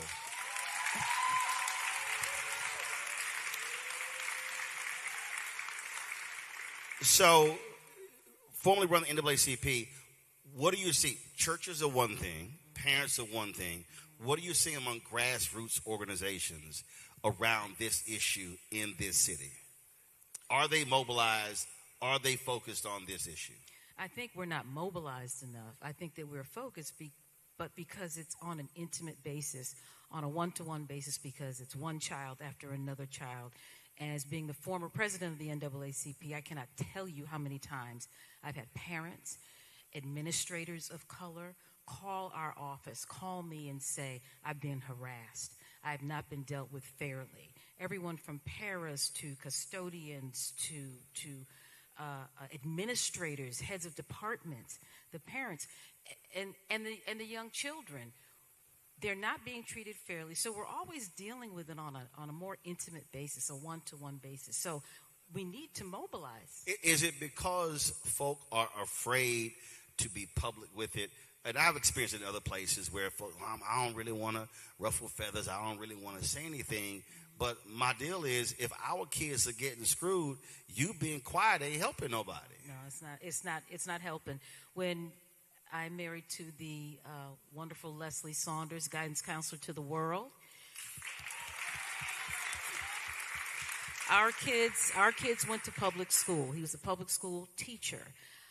We would tell parents, you need to make noise. I stood in the hallway and argued with the principal of the middle school, who just happens to be the mayor right now, about our son being put in an AP math class. And the test scores say this, test scores say that. He argued with me, but I win that argument. Don't I win those arguments, okay? He wins. How you gonna look at your husband? What he gonna say? No. I'm looking at you. I thought you looked at. He was like, "Yeah, she win the argument every time. Yeah, she win the argument." You weren't looking at me. You lean up, look at him like, "Yeah, don't I win the argument every time?" Go ahead. I'm sorry. Okay. I see everything. Don't even try that. You do. And I could not wait to tell him that when he graduated from college, he graduated with an accounting degree, and he was working at Price Waterhouse. So what you're really saying is, you Queen Petty. So they call me King Petty. I'm the same way, trust me. I had a lot to say to some former teachers when I graduated from Texas A&M. Anyway, absolutely. So you're absolutely right on that mobilization part. Steve, I'm going to close this out because, June 12th and 13th, y'all pull this up. Bishop William Barber and I, we called for this in March. I moderated a panel at the Alpha Southern Regional Convention in March, and it was in Raleigh, North Carolina. And Bishop Barber and I called for 1,000 Alphas to be trained in mobilization organization. But then we had brothers who were not Alphas who hit us. Then we had sisters who hit us. And so we expanded this. So, folks, if you go to blackstarnetwork.com, June 12th and 13th, it's going to be a virtual online training. Bishop Barber's team, they're going to train the folks. We've already had more than 1,000 people sign up. We want another 1,000 to sign up. So if y'all go to Repairs of the Breach website or just go to blackstarnetwork.com, click the link. And the whole point is to teach people how to organize and mobilize. And what, Steve, our folks have to understand, we love talking about Black freedom movement, civil rights movement. We love talking about how those things happen. But those things did not happen just because. They didn't happen because there were speeches. They didn't happen because there were rallies. Those things are planned. Saturday, in fact, we leave here first thing in the morning to go to Montgomery, Alabama. We're going to be broadcasting, pull a graphic up. We'll be broadcasting Saturday. All roads lead to the south. And it's a massive event we're planning in Montgomery, Alabama. We'll be doing my show tomorrow from Dexter Avenue Baptist Church, which is literally right across the street from the state capitol. We're going to be broadcasting beginning at 1 p.m. Eastern on Saturday. Already there are going to be 50 affiliate events happening around the country as far as Alaska, because we see the attacks on black political power in the South as a result of the Louisiana versus Clay decision by this extreme court. I don't call them Supreme Court. I call them the extreme court. But what folk have to understand is that nothing changes unless regular and ordinary people decide to say, as Fan Lou Hamer said, I'm sick and tired of being sick and tired. And that means, and this is not, Steve, this is not just African Americans or Latinos, it's whites as well. And it's not just if you are a parent with a kid. My wife and I don't have kids. We raised 6 of my nieces. But the reality is we're taxpayers. We hire people who go through school systems. So it doesn't matter if you are a taxpayer in this city, you should be concerned about what's happening with education. And what is required here is for people of conscience who are black, Latino, white, Asian American, Native American, to take this personal and say, as she said, the line is drawn. Either you're with us or you're against us, but you better make it clear where you stand. And if you are against us, we are prepared to take you out. That is the only stance that has to happen. And I will absolutely encourage, obviously parents should be involved, but I think these kids should be on the front lines as well, demanding. That state senator, the mayor, the council, all these folks, they should have to look these kids in the eye and say, I'm not funding a school for y'all. That has to be, I believe, our response over the next few months before the primary and the general election. Your final thoughts. So I want to just take a second to say thank you to Pastor Robin Anderson and the Cross Street AME Zion Church. Please give it up. Thank you. Yeah, they put together a nice, comfortable green room for us, and they had the proper chocolate chip cookies that are my favorites. Yeah, there were 2 bags, and so for the crew, you were not supposed to touch the blue packet, Antoine. That is not, your name is not on the blue one. The other one is for y'all. We're going right ahead. And you mentioned what a movement. You mentioned the anatomy of a movement, and but for leaders like Pastor Anderson and Elder Harville and Bishop McKissick, who literally fell ill as we sat in the governor's office. Lieutenant Governor's office, literally fell ill, life-threateningly ill, and is here still today, still in the pocket, still in the fight.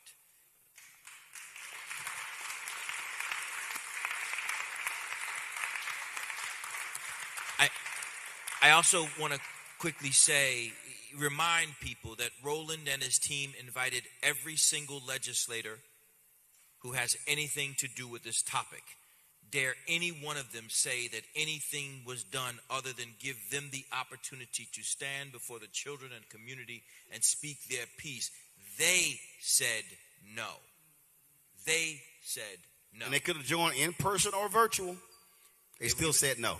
They were given multiple opportunities and avenues to do that. And then the final part for me, as I make my final statement, Roland, I want to thank you for consistently being that dude. You didn't have to bring your entire crew up here. You didn't have to come to Middletown, Connecticut to discuss an issue that is in our faces, but the country as a whole would look at a bucolic community such as this and they wouldn't delve deeper into the issues. They wouldn't recognize that, yeah, we go to the same physical schools, but we don't get the same academic outcomes. And ours is a greater achievement gap than you're going to find in Montgomery, Alabama. Connecticut has the greatest achievement gap in the United States of America. So you're actually in the belly of the beast, the epitome of racism.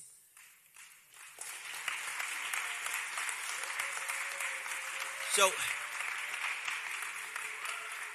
I told our children yesterday that we wanted them to come tonight because we wanted them to understand that it's not just a theme that our school is, social justice. It is a way of living. Now, our children are here. They were supposed to leave at 8. Our children are here fighting for children they will never meet.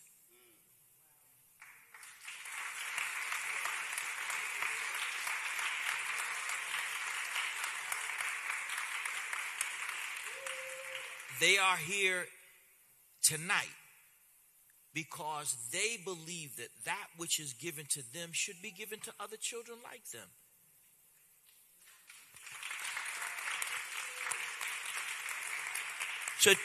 So to your point, Roland, to your point, this fight is led by the children. We have our brothers and sisters from Danbury, Connecticut here who are in the same fight, where there is a politician who is anti the Black and Latin community, because you can't tell me you pro us and we ask for something from you and you tell us we can't have it. So tonight, what you have done is you have connected the proverbial dots. You provided the United States of America and quite frankly the world, because we know you are worldwide, with a glimpse into America that America does not wish to discuss. It is all too easy. Dr. Fuller told me to read, and I am reading Jim Crow Moves North. And what you see in that is that, as you said, African Americans moved up here with a literal religious fervor for education. If you want to see black folks show out, go to a high school or college graduation.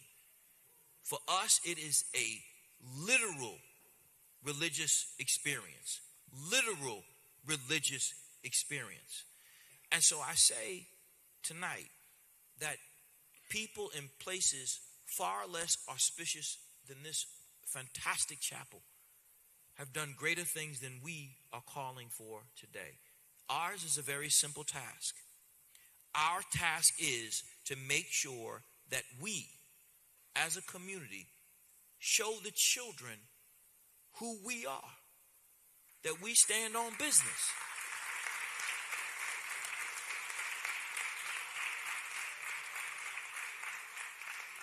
They got an hour ride back to Bridgeport, and they got to be up tight and right in the morning. If they can do this,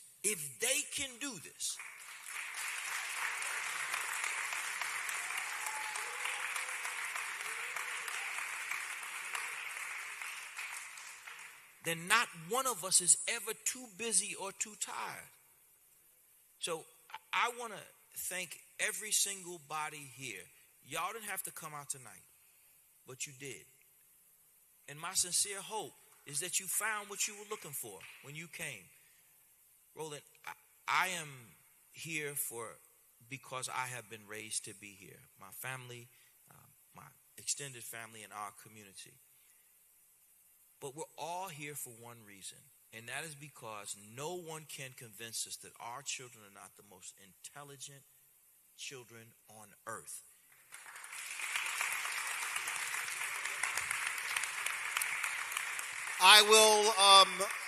I'll close it out this way.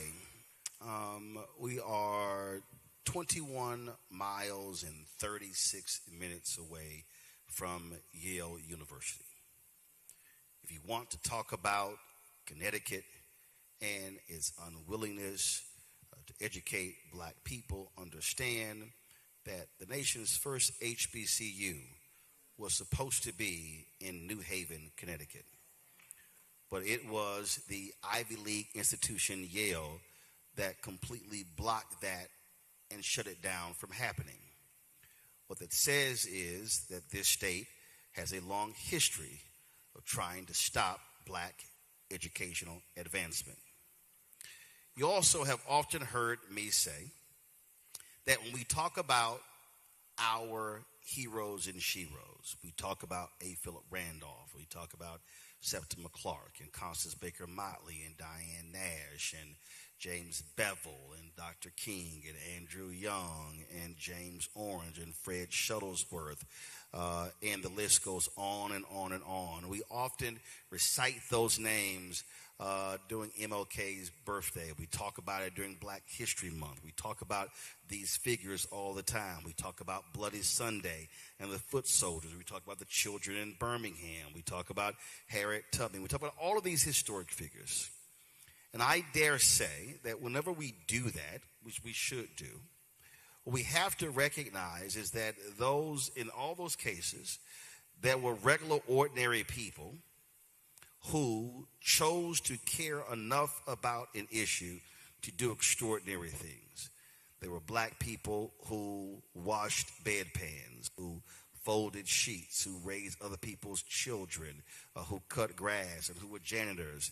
That's actually how the movement happened. See, you can have generals in a war. Generals create battle plans, but no general can win a war unless they have troops who are in the battle. And what I've always said,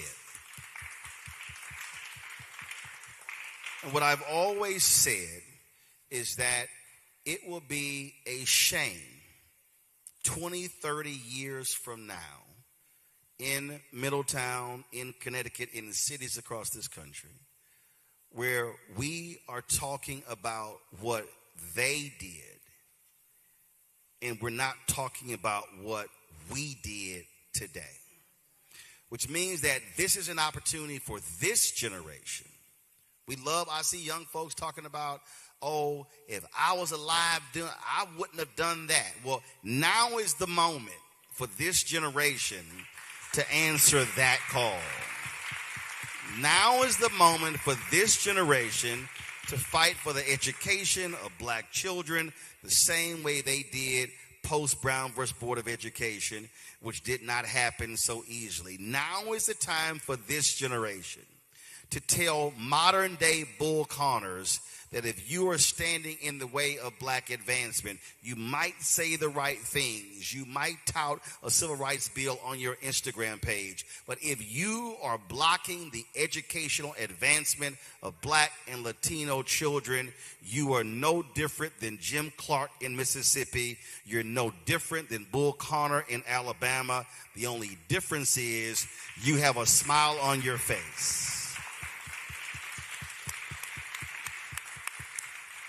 This is a moment for this generation to show folk who claim to be allies whether they are real or not. This is a moment for us to expose the frauds and also support those who are legitimate.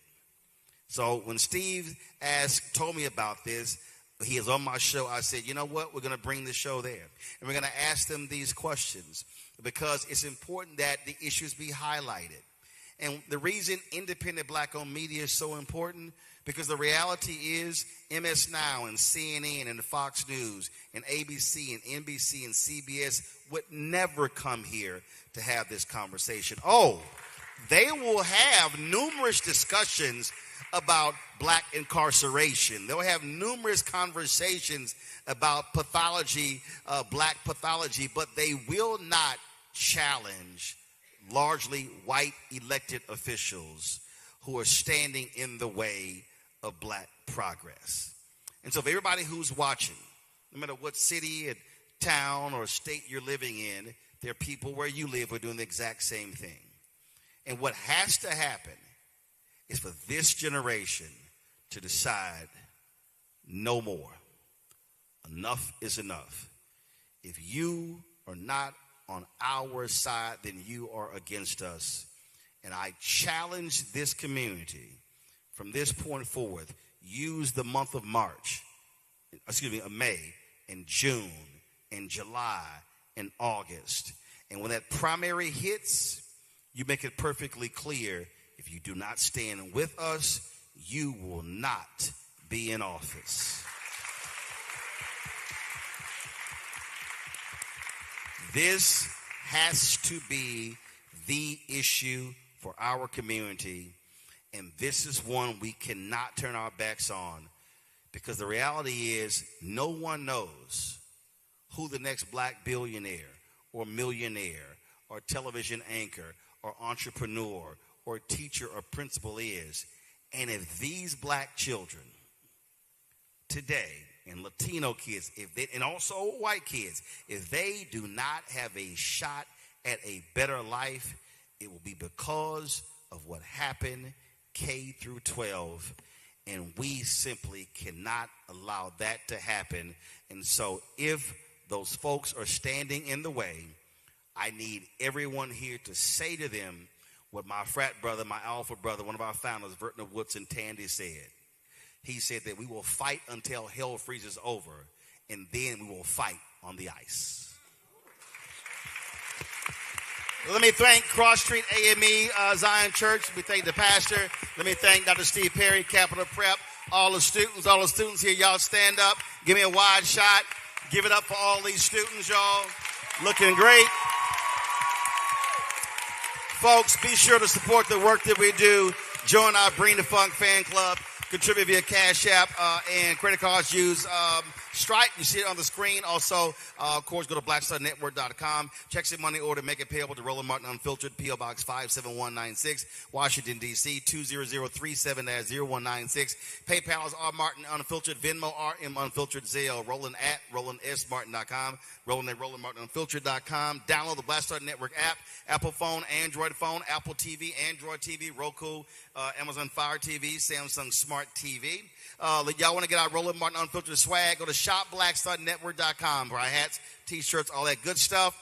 Also, we created a marketplace there. We have more than 50 black-owned businesses on our marketplace. When you support those products, you support our show. So please go to shopblackstarnetwork.com to check all of those products out. Don't forget, check out Brittany Noble for the breakdown of Brittany Noble every day, noon Eastern on the Black Star Network. Please do that. Of course, every Thursday we stream The Second Opinion with Dr. Ebony Jade Hilton. So you'll see that coming up next right here on the network. And also, don't forget, folks, tomorrow I'm broadcasting live in Montgomery, Alabama. All roads lead to the south. We'll be live on Saturday in Selma at 10 a.m. Eastern. Then we'll be live from Montgomery at 1 p.m. Eastern. Amazing lineup of speakers are going to be there. And so we are providing the coverage, and we'll be streaming this on at least 50 other platforms of other folks as well. And so we want this to be one of the largest mobilizations ever. The whole goal of what takes place on a Saturday is to kick off Freedom Summer 2026, because we want to send a signal to these white conservative evangelical MAGA Republicans that if you want to take out black political power, we're going to take you out. And our goal is to have the largest black voter mobilization since the 1965 Voting Rights Act. So, folks, that's it. I'll see y'all tomorrow. Holla!